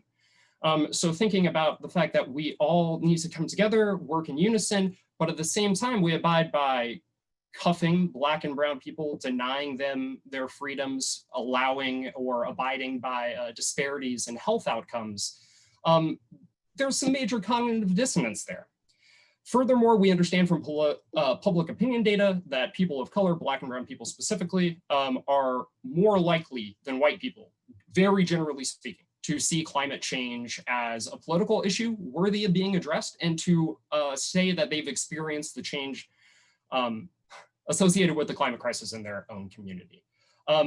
And that's clear when you look at who is currently leading climate movements across the United States. When you're looking, it's for the most part, young leaders of color. So when talking about how to create solutions for climate change more broadly here, the easiest answer is to look for who's already leading and step aside, or step to the side as a good ally. But talking about the ways in which we go to war with our fellow humans and deny them the ability to participate freely in our societies, when really we need all hands on deck, it's time to use this moment to look at basic reforms in our criminal justice system, to decarcerate, to defund the police, to move resources towards mental health and social services, start treating people like people and crises like crises. Thanks.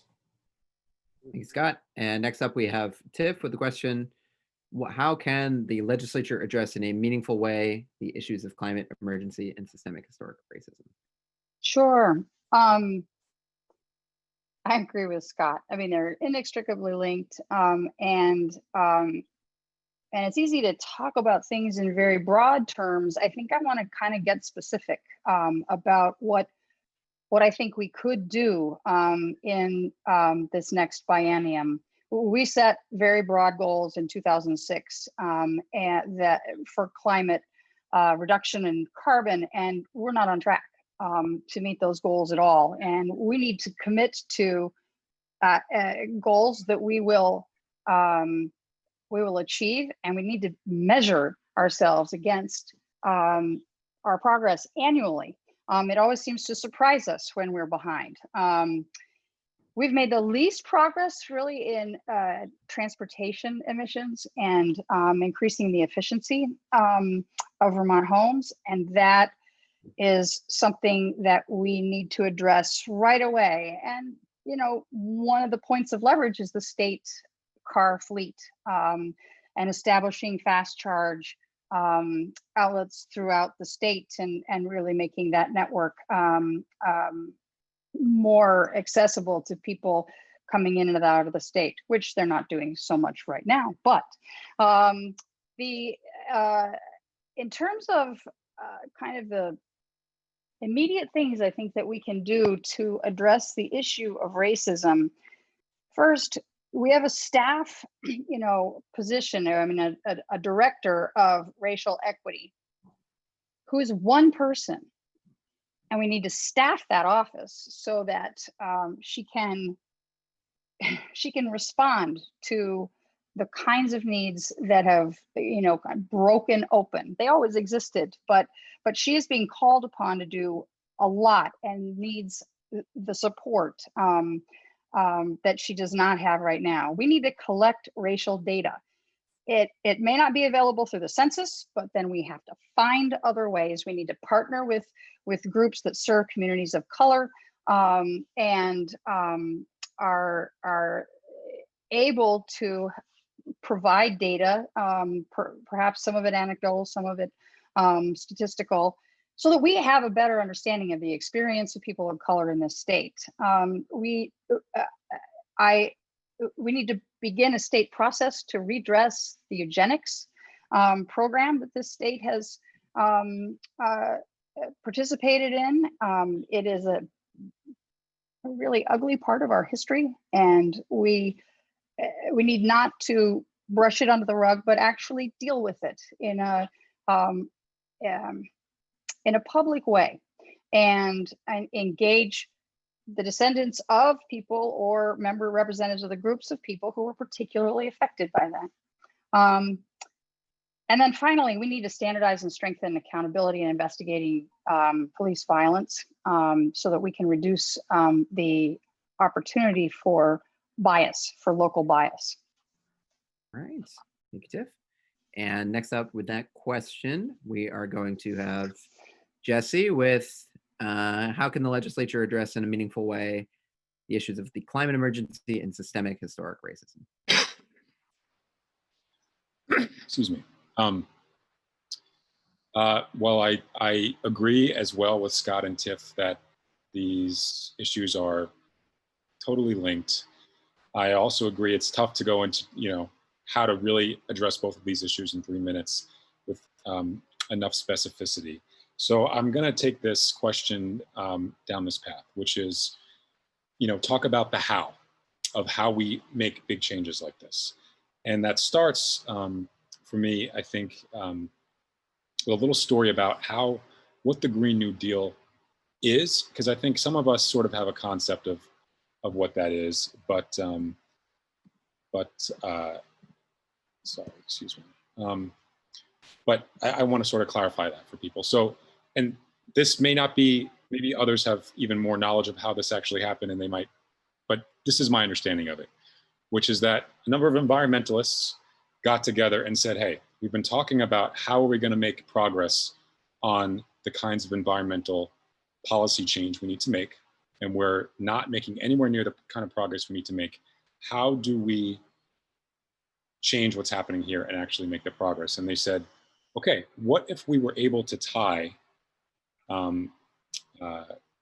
environmental justice and figure out how the solution to environmental justice could be the same as the solution to racial justice and to economic injustice and to all these other issues? Because then what you can do is you can build a coalition where people are fighting alongside each other for these kinds of changes.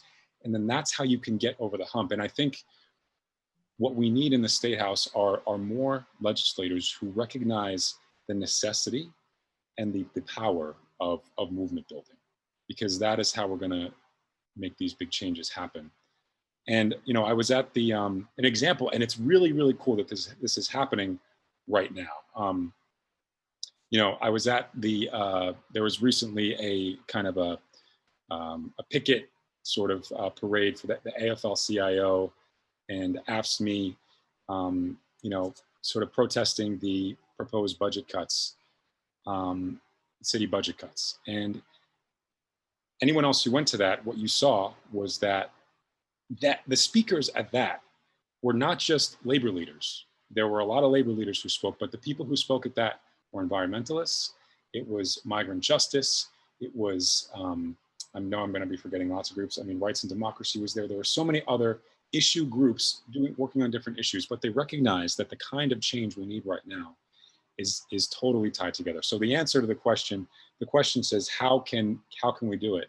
It's going to require those kind of coalitions, and that is something I think we need to be thinking about how we build, and thinking about how the solutions can bring people together to actually build the political will and the political momentum to get over the hump on these things. Thanks. All right, thank you, Jesse. And next up we have Gabrielle to the question, how can the legislature address in a meaningful way the issues of climate emergency and systemic historic racism?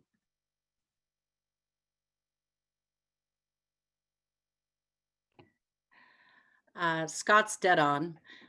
In my day job, I have done geographical information systems mapping to look at where people of color live, and then where our coal plants are. And of course, it's all downstream from the airflow. I'll step back with one of the reasons why I think it's really important to have experts in various fields in the State House is because legislators don't have aides, which is, we often hear about, oh, the lobbyists have too much clout. But legislators end up turning to other legislators, if it's a teacher, or if it's a nurse, or if it's a lawyer, to ask their feedback, because they consider each other to be on the same page. So having spent 20 years in environmental management and energy issues, I feel that is a particular role, even if I'm not on an energy committee or on a natural resources committee, that's a particular service that I can provide if I'm elected. I have worked on a number of bills, everything from a renewable portfolio standard, which is wonk talk for like a requirement that utilities must have a certain percentage of their renewable, a certain percentage of the electricity that they sell to customers, that it must be from renewables. I've worked on energy efficiency bills. I've worked on bills to allow folks to net meter the solar that they generate on their rooftop. I've worked on micro hydro bills as well, and river restoration.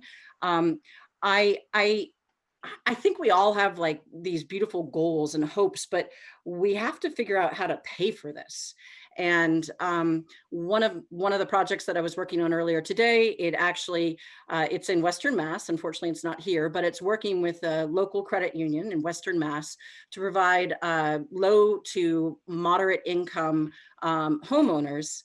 Basically what you do is you go in, you look at the home and you say, okay, your home uses this much in dollars of energy per month. We're going to take that and we're going to spread it over 10 years. And it's basically a loan program that the homeowner pays the same amount every month. But at the end of the 10 years, They've paid it to a loan, so that at the end of the 10 years, they own their heat pumps, which I saw you had in your house, Andy. Nice to see it. They own their solar, and it places them in a place where they are so much more economically secure. So in terms of real steps, in terms of climate change, yes, we need to have accountability, Tiff. The Global Solutions Act is an attempt to get there. But again, we need to step back and think interrelated. We know people want jobs, they need livable wages. Those are possible here in Vermont if we figure out how to partner with the people who have capital, with our lenders. There's plenty of capital. The question is, how do we loosen that? Meaning, how do we actually move it into the economy? And for that reason, I think the state actually really has an entrepreneurial role, a role to engage with businesses, to engage with nonprofits, and to really recreate how our capital is shared. In terms of systemic. That is actually just past the time, unfortunately. Yeah. Okay, I'll answer it later. Yeah, right. And that is kind of the one shortcoming of our forum that we have here tonight. So that's actually kind of the time that we had allocated for talking to y'all, but we will leave. We'll leave everybody with one last quick little pitch of 30 seconds. Just, plug social media, plug your website, whatever it might be. The last second thing, but everybody try to keep it under 30 seconds so that we can get the CRZ folks. And again, thank you all for coming. And I hope that tomorrow night, the CCTV meeting asks different questions so that we can hear some different things. So I re-randomized, and just with your last 30 seconds, we're going to start with Jesse, Tiff, Scott, Gabby, and Annie. And Jesse, we'll start with you. So. All right. Well, thank you again, everybody, for being here. Thank you for listening and taking time out of your busy days and evenings.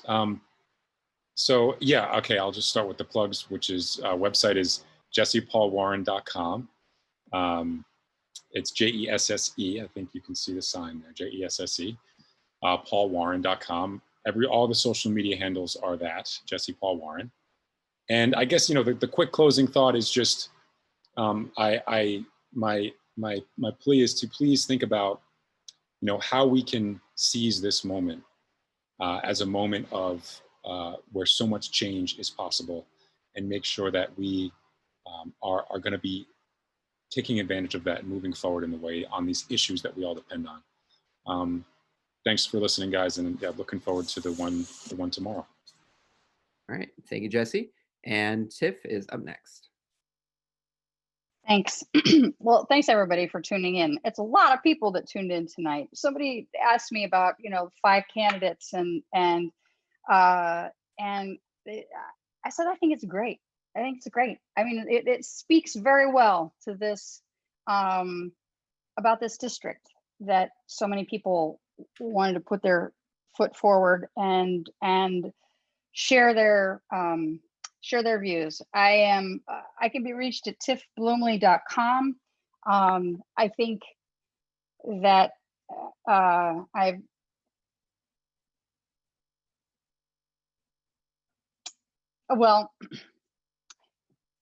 I can just leave it at that because I only have 30 seconds. Sorry.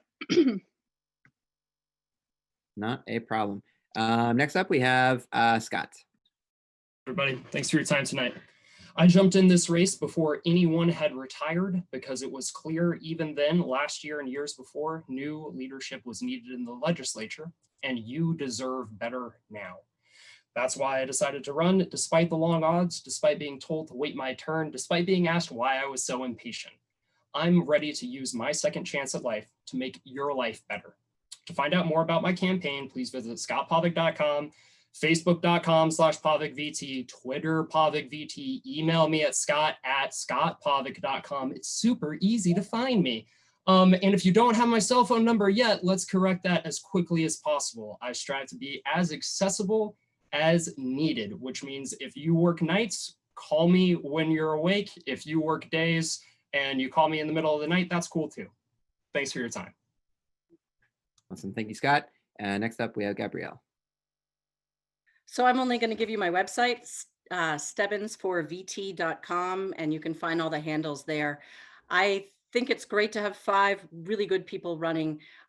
Ultimately, I think we all, are searching for the same and similar end goals. The question is,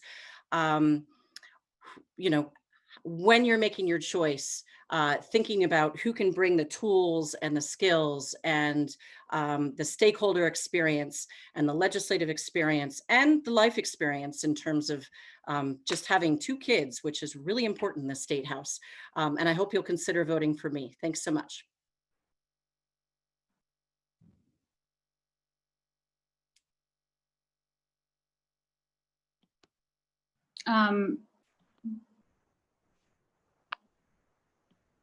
Thanks, Gabby. Now is it Annie's It's turn? my turn, yep.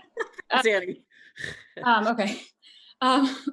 So basically, I very much appreciate everyone who attended this NPA forum and for wanting to hear our positions. If anyone would like to learn more about my campaign, please visit my Facebook page, Annie for Vermont House. You can also reach me at Annie for, I'm sorry, I meant to say Annie for VT House. And you can reach me at annie4vthouse@gmail.com. And I've dedicated my entire young adult life, I'm 31 now, but my entire 20s to being politically active on the local, state, and federal level. And I have a pretty good amount of legislative experience too, helping to advance the minimum wage bill. And I hope that my candidacy will inspire other young women to run.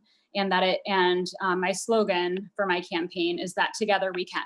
And I did serve as Senator Sanders' youth outreach coordinator for his 2018 Senate reelection campaign. And I absolutely loved that job. I heard from so many young people, and I actually learned what's important to them, how they want to get involved in the political process. And I truly hope that my campaign can be an inspiration for any other young person. Because who wants to run for office? I believe in you, and I would very much appreciate your vote. Thank you. Thank you. Yeah, sorry, I didn't notice that Nate had frozen. Thanks for moderating yourselves for that last moment there. So, have we heard from everyone at this point? Yep. Thanks a lot. Yeah, I was counting and writing your names down. All right, really appreciate it. And now that I've heard about it, I look forward to hearing from you a little bit more tomorrow on different topics. All right, so up next in our meeting, and we're pretty close to on schedule, I would say, not too bad. We had the Citizens for Responsible Zoning. Do we have those folks on the line, so to speak? Raise your hand, and maybe you've already been promoted, but I can't see it.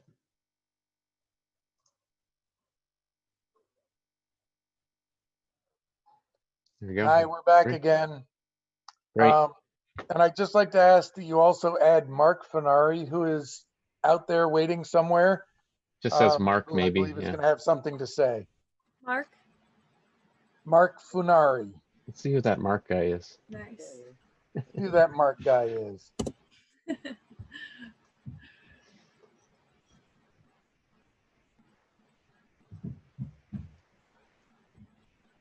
And if you could make it so I could share a screen, that would be great, because I've got some slides to put up as we do the presentation.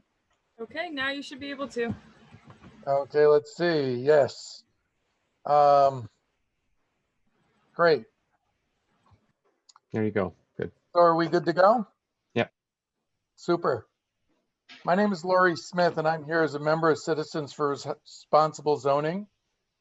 Burton has submitted a conditional use permit application to the DRB in concert for the concert venue operated by Higher Ground. The first Development Review Board hearing for this application was held on the 7th of July, and the next hearing will be held August 1st. At this meeting, we will be presenting a detailed, at the August 4th hearing, we'll be presenting a detailed rebuttal to Burton's proposal. So if any of you are interested in the more technical specifics, please tune into that hearing. Tonight, we will be presenting a general overview of our concerns about this development as currently planned, including traffic, noise, and safety. Before we go into our presentation, I do wish to make it clear that our group is very much in favor of having the Burton campus revitalized and turned into a vibrant destination for our region, and love the idea of being able to walk to both food and music venues locally. However, we believe that the project as outlined is out of scale for the location. As most of you are aware, the ELM zone was originally designed and established as an industrial park, and until last year, the use proposed in this application wasn't even allowed. The infrastructure in this area was not designed for and is not suitable or safe for increased pedestrian, bicycle, and vehicular traffic. We will show why it is crucial that the infrastructure in this area be upgraded prior to turning this industrial park into a destination for the public. Additionally, the Burton campus is in a location that has no direct access to arterial roads, which will cause significant traffic pressure that will spill over into the adjoining residential neighborhoods. When Burton originally proposed this development, they acknowledged this concern and stated that completion of the Champlain Parkway was a crucial element of this project. We're going to show how the traffic impact study conducted for Burton confirms the need for this new road prior to this project being permitted. On top of these issues, the nighttime noise generated by the proposed venue will have significant negative impacts on the abutting neighbors. Creating a rock concert venue for up to 1,500 people serving alcohol, including a 2,300 square foot outdoor lounge, and operating into the wee hours of the morning will negatively impact the quality of life for, and has the potential to make life miserable at times for the adjoining residential neighborhoods. The scale and hours of operation of this venue are incompatible with the surrounding residential neighborhoods. We will highlight how the noise report produced for Burton fails to illustrate these impacts. For our presentation, Laura Waters will cover a few of the many traffic concerns and will then provide a brief overview of the noise impacts associated with this proposal. Doug Goodman will follow with a brief presentation about the safety concerns related to this project. Mark Finari has a couple of points to make, and I will close with a final statement. I'll turn it over to Laura here, but the slide that is on the screen shows Pine, Queen City Park Road, Home Avenue. The red lines are the locations where there are no sidewalks at all. The orange line represents where there are no bike lanes at all. And this is where they want to have a bike and walk friendly venue. So I'll pass it on to Laura. Hi, my name's Laura Waters. I live in Queen City Park. My focus this evening is going to be on the April 23rd traffic impact study and the follow-up additional information for South Burlington. I'm going to provide some very brief highlights of my review of the traffic study. I spent my over 30-year career as an environmental consultant, so I have reviewed my share of reports and studies. The following comments are only examples and in no way reflect the gross deficiencies of this report. Remember, as I go through this venue has been approved for up to 500 vehicles entering between 6 o'clock and 7 o'clock p.m. and leaving the venue between 1 or 11 p.m. and 2 o'clock in the morning. So a few of the original report comments. In the past, Burton has stated that traffic issues would mostly be resolved by Champlain Parkway, but the traffic study report states that traffic will stay on existing routes even if the Champlain Parkway is constructed. They talk about trip distribution. Based on credit card data from Higher Ground, 30% come from the north, 20% from the south, and 50% will come from 1 I-89. 500 vehicles means up to 70% of the traffic attending a concert will be turning onto Queen City Park Road from the north and south off of Route 7. That's up to 350 additional cars making that turn onto Queen City Park Road. So there were some quotes from Burton in the past. A Burlington Free Press article, January 16, 2019, stated, "The parkway is critical. Worthley told members of the Planning Commission, without easy access via the Champlain Parkway, He added music, food, and skateboard fans would have to thread their way through a residential neighborhood or across a single-lane railroad bridge to reach this corner of Burlington. The status quo, in other words, is a deal killer. During the January 17th, 2019 NPA 5 meeting, Justin said there were concerns about the bridge. It's sketchy. It's a challenge. A lot of congestion, buses, Barrett trucks, employees, walking dogs, skateboarding, no sidewalks, no bike lanes, none of which was addressed in the traffic study. But most recently, Burton has stated, Burlington Free Press, June 20th, traffic would rely on the one-way bridge on Queen City Park Road. So this is a picture, an illustration of 60 cars coming across the one-lane bridge going into the Burton facility. 60 cars is only 12% of the cars that potentially could be traveling on this road going to the higher ground. 1/8 of the crowd. So this just shows you that's only 60 cars out of the potentially maybe 350 that could possibly be going through there. So I have to ask the question, which is it? Do you need the Champlain Parkway for this project to work, or is everyone happy to have 500 vehicles thread their way through a residential neighborhood or across a single-lane railroad bridge to reach this corner of Burlington? They also discussed the Pine and Home intersection would be severely impacted. The study indicates that this intersection during certain times of the day is already what they call a level of service F. If the higher ground project goes in here, there will be periods of time where there will be delays up to 350 seconds. That's 6 minutes at the Pine and Home intersection.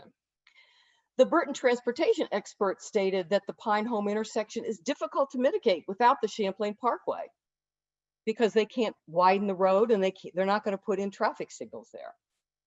She also stated that vehicles leaving the event would just queue up at the intersection going east and go through easily because there would be no other traffic at that time of night.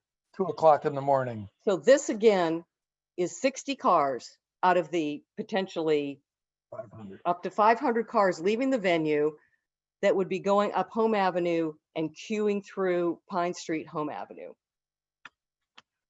The engineers make no attempt whatsoever to quantify the impact of the large volume of traffic entering the neighborhood on these constricted streets. So you all know when you're traveling on a congested road, you're going to try to find the quickest and easiest way to get off that road and get on some neighborhood streets. So all this traffic has the potential of being shoved into the other neighborhoods. So there was another document prepared, and it was the additional information for South Burlington. They talk about existing roadway conditions, and most of you are familiar with Queen City Park Road as it heads from Central Avenue to the single lane bridge. They talk about a 400-foot wide side path from Central Avenue to the one-lane bridge, which of course is just a dirt shoulder where cars pull over to let other traffic through. They talk about existing trip generation. 60% of Burton trips approach from and depart to the east on Queen City Park Road. This is Burton's own information. So if they're going over the one-lane bridge and you extrapolate that, that could be 300 vehicles going across the bridge. It completely contradicts their conclusions in the report and the data shown in the figures. They include something called human-powered trips that doesn't even pass the straight face test. I'll show you this in a minute. And they talk about other analyses. The study states that the PM peak hour traffic entering the site is more likely to use Home Avenue to reach the site. However, as we know, the existing trip site generation states that 60% of their current traffic goes on Queen City Park Road. So this is 5:15 at night. You can see we just did a screenshot of Google Maps. I'm coming off Highway 189. I'm going to Burton. It's going to automatically send you down to Queen City Park Road. It's not going to send you up to Home Avenue and through the traffic lights in front of Market 32. They did some one-lane bridge simulations. The bridge simulations did not include any of the impact from the GMT buses or the Barrett heavy traffic. And interestingly, the intersection at Central Avenue and Queen City Park Road were not included. That intersection was not included in the assessment at all. So briefly, I'm going to show you what Burton says is their proposed human-powered trip aspect. And they're suggesting that walkers and bikers, maybe after some drinks at the Kick-Ass Bar, will safely navigate QCP Road in the dark until they can eventually get to a sidewalk on Home Avenue or in South Burlington. So we'll just go through this quickly, but you all know what this road looks like. They are considering this as adequate for pedestrians and bicyclists to come and go from the venue. Keep going. So you walk out here, there are no sidewalks, there's nowhere for pedestrians, bicyclists. Wait, there's a sidewalk? You've got the little tiny piece of sidewalk in front of the bus terminal. You go back out onto a driveway, out onto the street, and you keep going into the street until you finally get to the intersection at Home in Austin when there are sidewalks. But if you've been through this area at all, you realize how poor the sidewalks are up Home Avenue. So it's really not even safe, especially at night, to go up there. Then they also talk about sending people the other direction out of up Queen City Park Road to cross the one-lane bridge. So people would come out this driveway. You're going to have your back to traffic walking on no sidewalk. You can see over here to the left, there's a little bit of pavement around the corner of Central Avenue, but that stops pretty quickly. You're back out on the street on what they call a side path, which is just some gravel and dirt, to go onto the catwalk to cross the bridge. You cross the catwalk, you are on the road with your back to traffic at night, no sidewalk, no ability to get off the road at this point until you finally can reach a sidewalk in South Burlington, which is right over there. So the conclusion of the traffic study states that delay increases associated with the project at the study area intersections are anticipated to be minor, except at the intersection of Pine Street and Home Avenue when the Champlain Parkway is not constructed. The conditional use permit application conveniently ignores the fact that the Champlain Parkway is not yet a real project, and if finally approved, completion is many, many years off.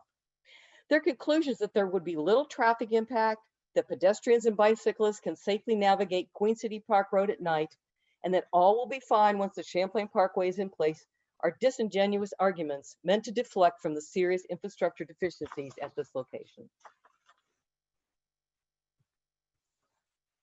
So that's traffic. I'm going to very quickly then go through the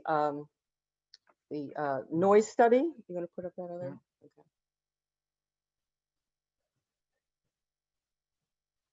Okay. There it is. Is that right? Yeah. Okay, I'll just go ahead until you can get the picture up. First of all, it's important to realize that that's not the one I wanted to say. It's important to realize that the DRB is looking at this Burton Higher Ground project through the lens of the Enterprise Light Industrial Zone.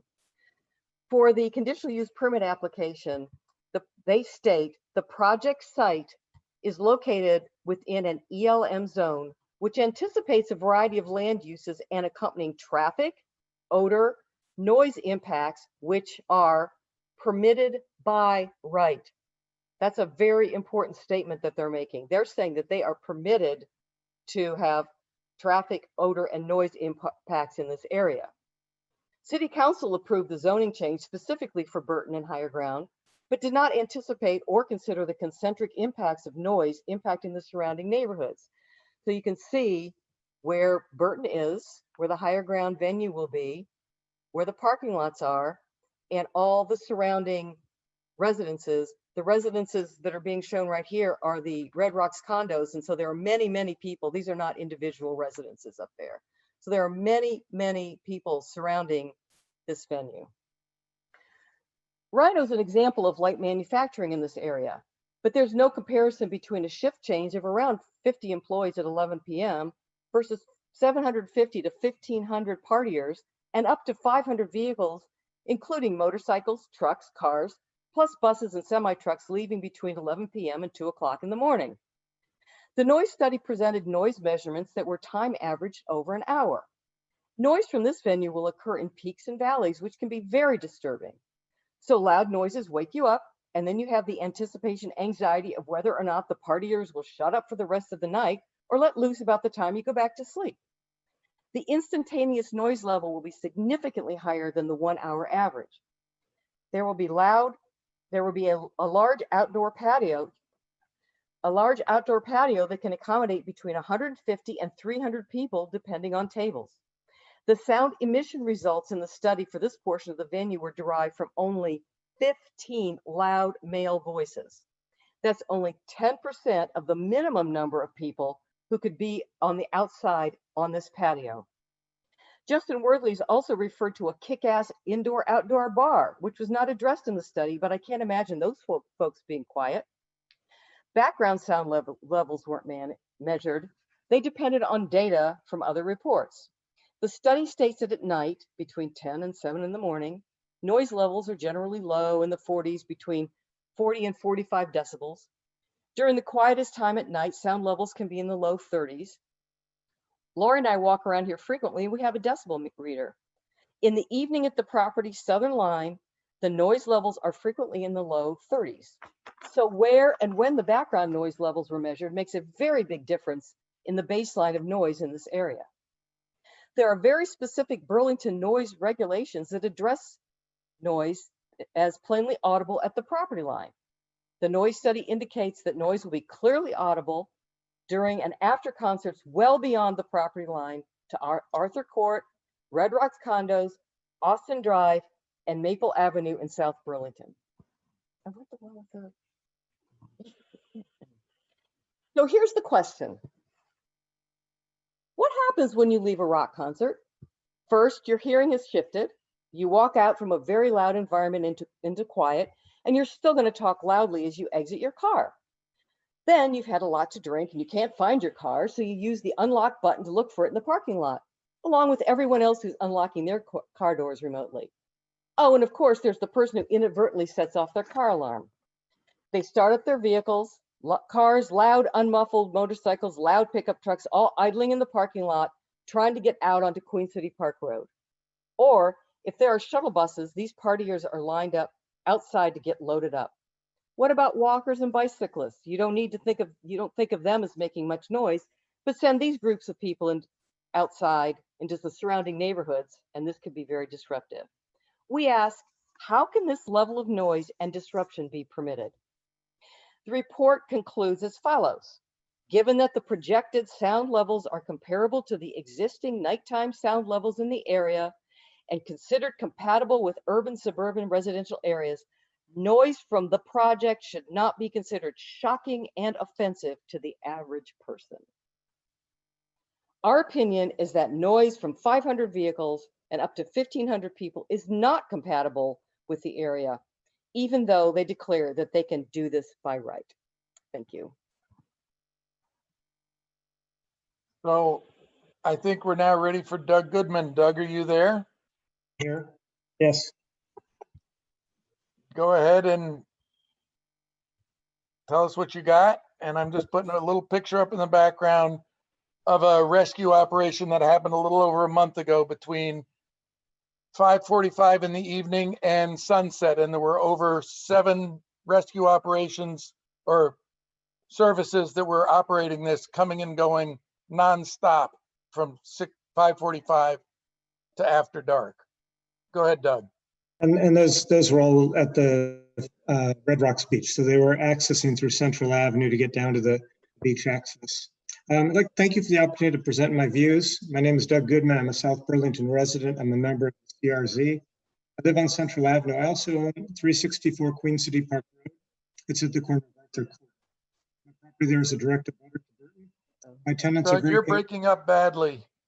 Let me see. Get a little bit closer, maybe. Yeah. Is that better? Is that better? Hopefully. My name is Doug Goodman. I'm a South Burlington resident and I'm a member of the CRZ. Does that sound better? Much better. Thank you. I also own 364 Queen City Park Road at the corner of Arthur Court. My property there is a direct abutter to Burton. My tenants are very concerned. The quiet neighborhood they love is about to become something like Church Street. The noise maps which Burton presented at the July 7th DRB meeting showed Arthur Court, which is only about 100 yards from the venue will be the neighborhood subject to the greatest noise impact. You might have to shut the video down. You can continue. You don't have to start all the way over, but just because it's breaking Just up. turn for the off your video, Doug, and see if that helps. We gonna bring Burlington Telecom out there. We're working on it. Sorry. I'd love that. Oh, that's better. That's a lot better. I sound Go okay. on, thanks. Bandwidth. I'd like to take a couple of minutes to discuss the safety concerns. The new higher ground will host events as often as 4 or 5 nights a week. Some will likely fill the venue to its maximum capacity of 1,500. The current higher ground venue shows up on the South Burlington Police Blotter on a regular basis. Between the 1st of June 2018 and May 31st, 2019, there were 84 calls to the South Burlington Police and Fire Departments, and there were 53 directed patrols.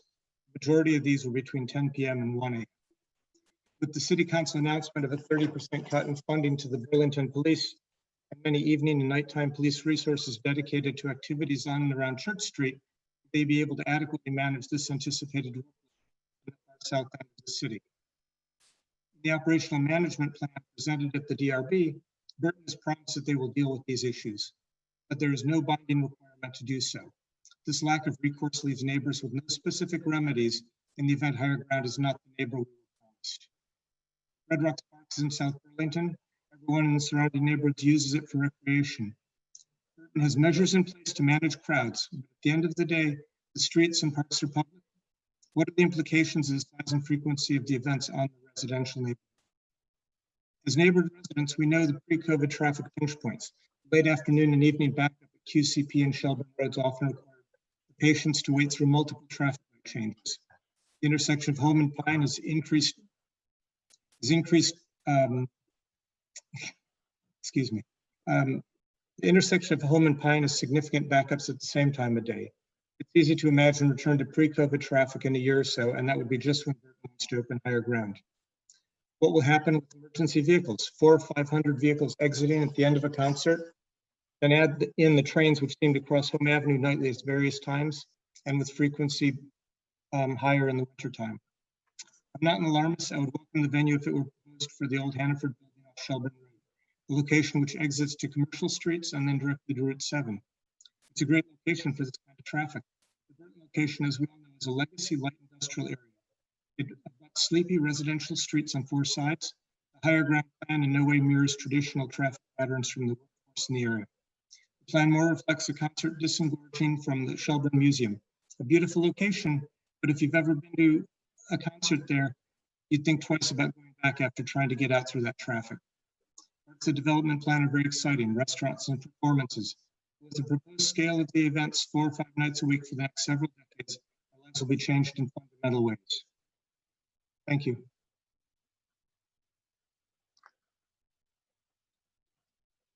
Joe, you're on mute. Thank you. I turned everything off. I was trying to see if I could save some bandwidth. Thank you for that. So Mark, did you have a quick comment? I want to make sure that we have time for any questions. We still have, over 20 people from the public on the line. So it's getting closer to 10. What was that? So We do have a few questions. Okay. Yeah, just keep in mind. Yep. Oh, nice. Someone's already on top of it.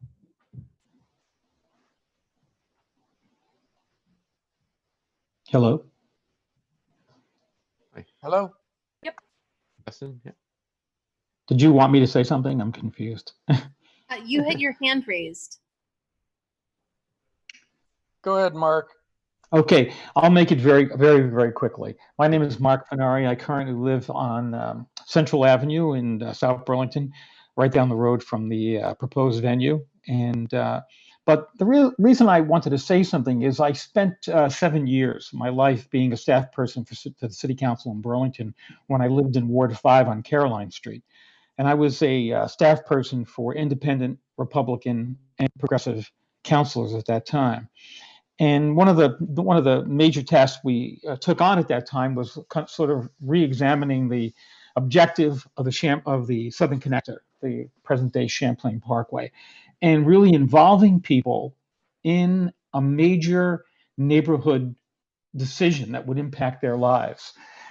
when I first heard about the Burton higher ground venue, I really, didn't really give it much thought. And then as I started to pay attention to it, I realized that the city council vote 11-1 in favor of this project was really done, I think, it must have been done late at night at 1 o'clock in the morning when people got really tired and no one was paying attention.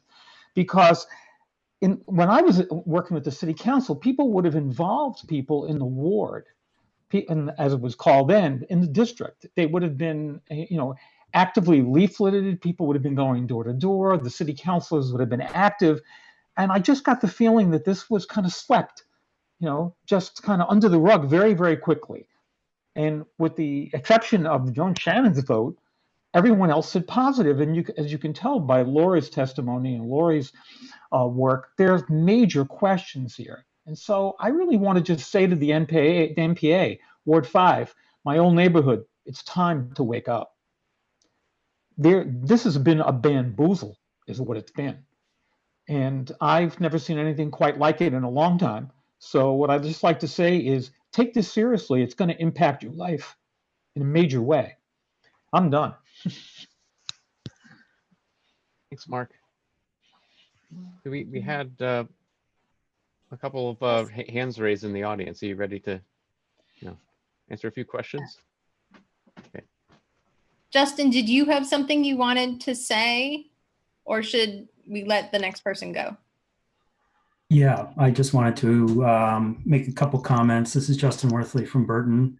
Hi, CRZ crew. One thing I just wanted to share is there is a very active plan and development by the City of Burlington Public Works to completely rebuild Queen City Park Road, including adding at least one sidewalk and potentially two. So that is, if you've been down Queen City Park Road, you can see lots of paint on the road. They've been taking core samples. Construction may start, we've been told, as soon as this fall. So it's certainly our full expectation that there's going to be better pedestrian and bike access as part of that. And I just want to say our application is complicated. There's a lot of components to it. It's all posted on the DRB website. I would encourage people to read it. I know there have been several things that have been sort of selected for talking points by the CRZ tonight, and I won't refute those. I guess I do want to make a comment that, there's not a plan to be running 4 to 5 nights a week till 2 a.m. That is not in anybody's plan for this venue at all.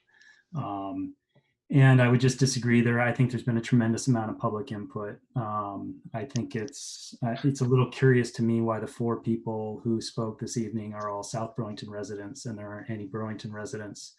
And maybe that's a reflection that there has been a lot of conversation with people in Burlington. For those who don't know, the 4 people who spoke all live in the Queen City Park neighborhood down Central Avenue, out of sight and from where the venue is located. So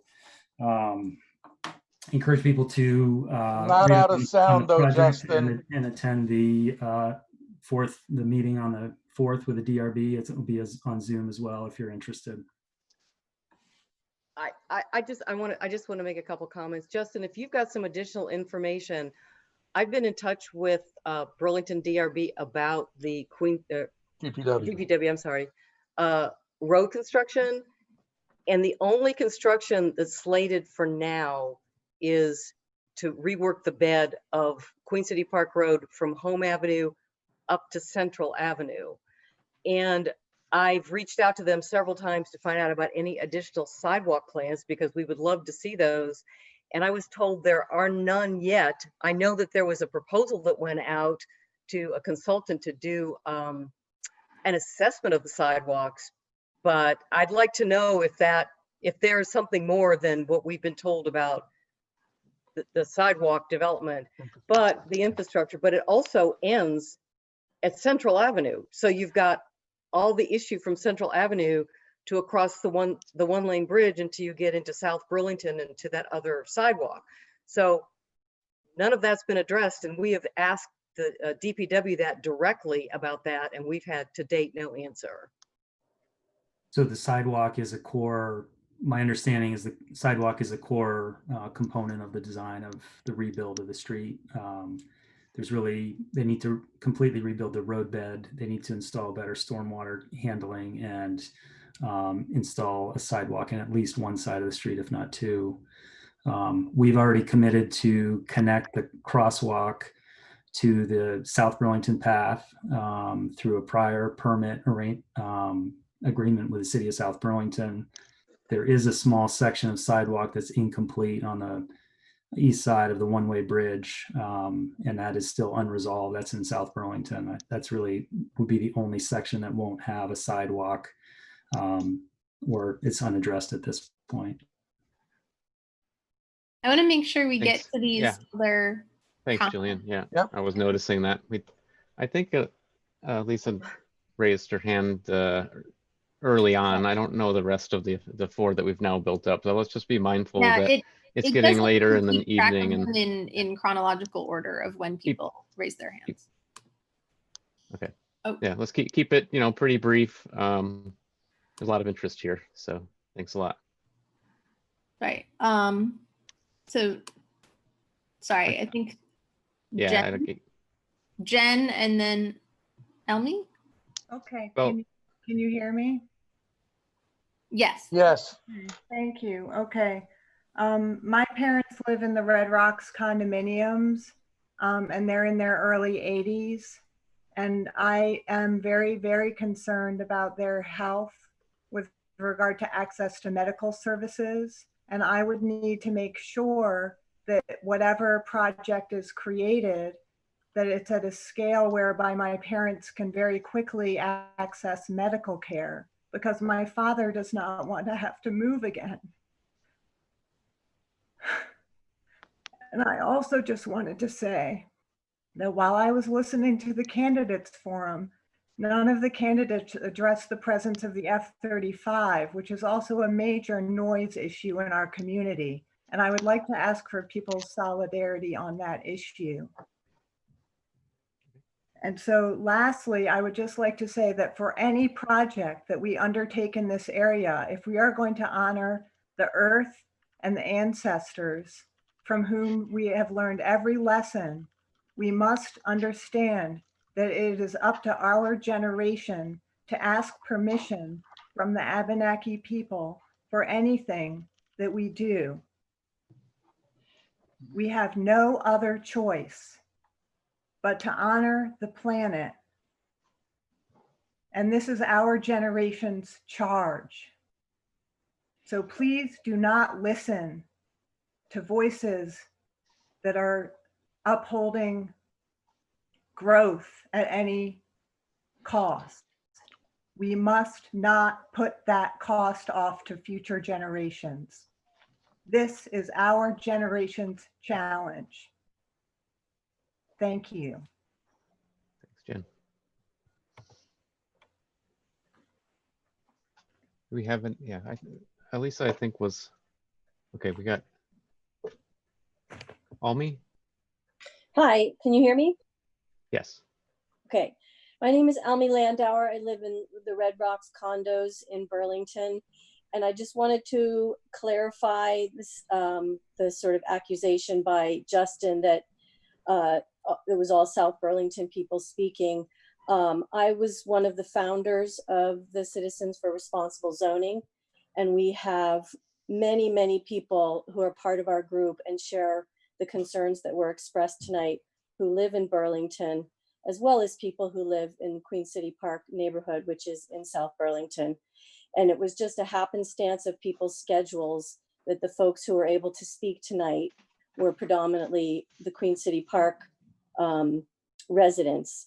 But we have concerned citizens as part of this Citizens for Responsible Zoning from all 5 of the surrounding neighborhoods around this proposed hub. Thank you. Thanks.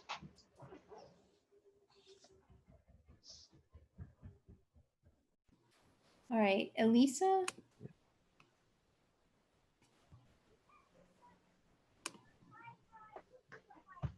You can go ahead. Hear me?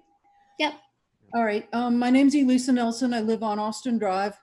former member of the Ward 5 NPA steering committee for 16 years. Lived in my house for 28 years. When I moved in, Rhino Foods hadn't started working there, and Burton was maybe just barely getting started. So we've all kind of grown into the neighborhood and some of the activity together. And, you know, early days, things weren't so bad when Rhino ran only one shift. When they grew into 2 shifts, okay, the shift leaving at 11 o'clock was a bit of a problem. We started working with them. When they went to 3 shifts, all hell broke loose. The noise levels, the problems, the nitrogen deliveries, all that kind of stuff happened.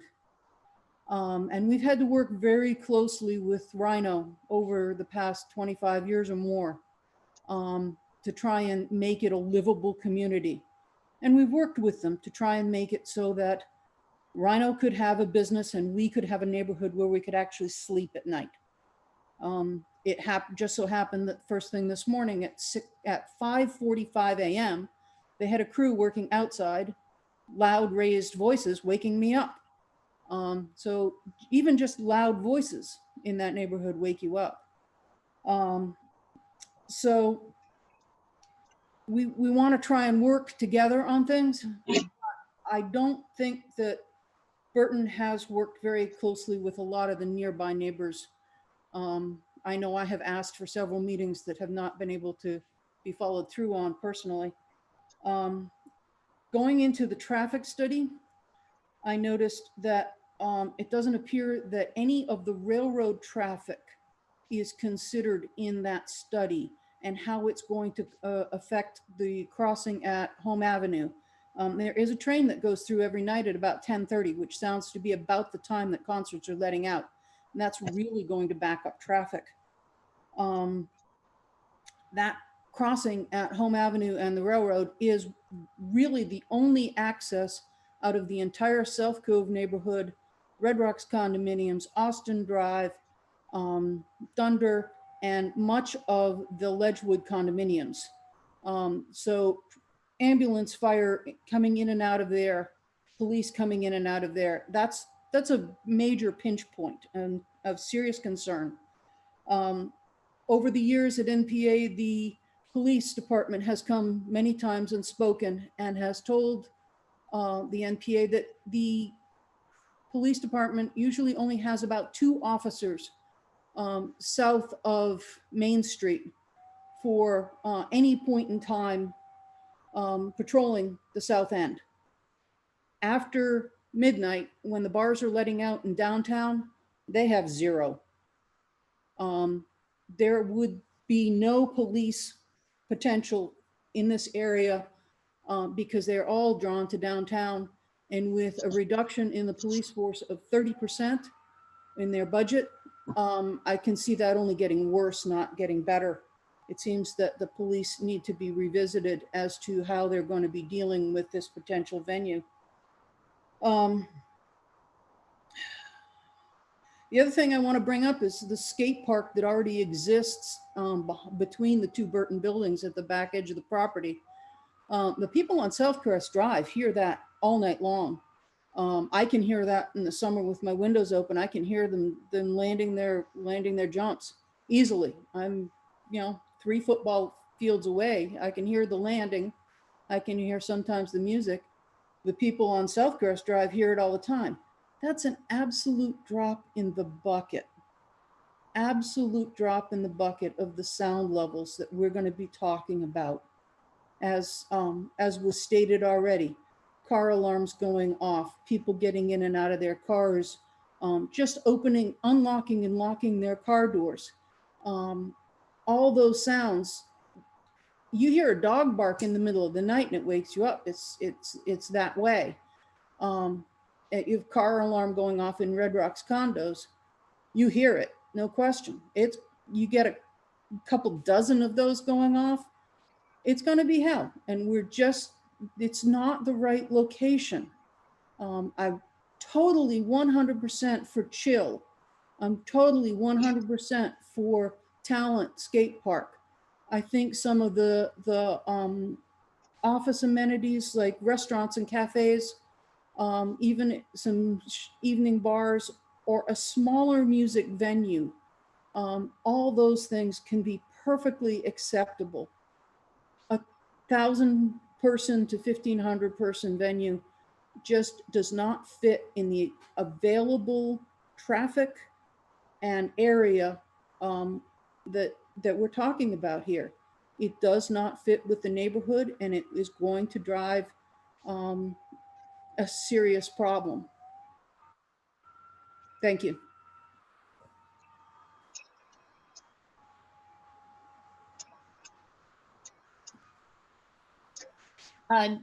Gail, it looks like you can go ahead.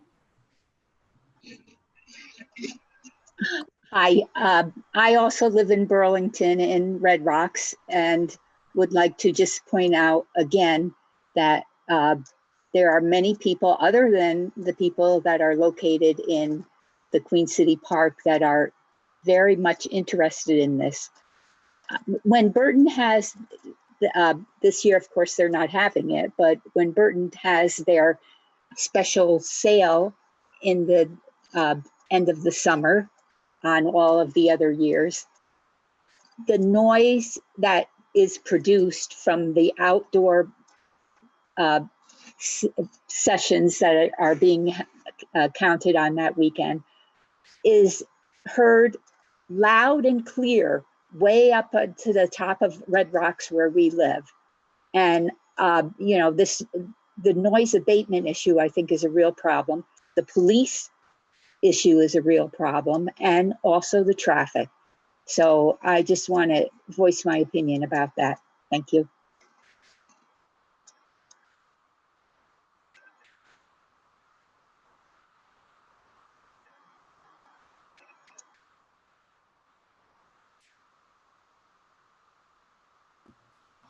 I'm on mute again. We have Janice was waiting to speak. I can't. Does anyone else have co-host? Yep. Janice, you should be able to talk. Hi, my name is Janice Ellis. I'm a longtime resident at Red Rocks Condos. And I just wanted to comment also that I live in Burlington. I'm a member of the CRZ, and like Elmi and Elise, there are a number of people in the Burlington area that are concerned. I'll share one experience of mine. We have limited summer nights when we can have windows and doors open. There have been occasions when I have been woken up in the middle of the night by someone leaving a late shift at a business on Queen City Park Road. For some reason, this person needs to peel out of the parking lot. It's very loud, it's very noisy, and believe it or not, you can hear the car all the way from Queen City Park Road down to Shelburne Road. So I have to question what a few hundred cars are going to sound like if I can hear one car go all the way down Home Ave to Shelburne Road. Thank you. Thank you. All right. Looks like we have Stephanie, and then that's all the raised hands. Hello, can you hear me? I would like to say I'm also in Red Rocks, Burlington, and I am absolutely appalled by the fact that they are having an outdoor lounge, 2,300 square feet. Think about how many people are going to be in that, waitresses and waiters coming out of the supposedly double doors to serve drinks. And they're going to be out there talking, laughing. And the other thing, I've lost my train of thought. All right, I'll just say that's enough right now. I'm sorry, forgot it, what my other question was. Thanks, Stephanie.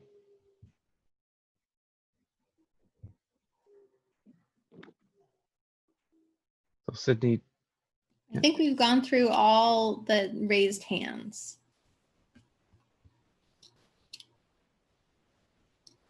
oh, sorry, it was Julian doing the controls. Thank you. Thanks, Yeah, Julian. no problem. All right. Well, thanks everybody for joining us tonight. I know went a little bit, quite a bit over, to be honest. And thanks for staying up and listening to your neighbors speak about the Burton project and a couple of other things. And thank you to the candidates that are still online and that were here before that can't hear me. So I want to have a good evening and be waiting to hear from us about more to do with the elections that are coming up and all the other issues that our city faces. Good night.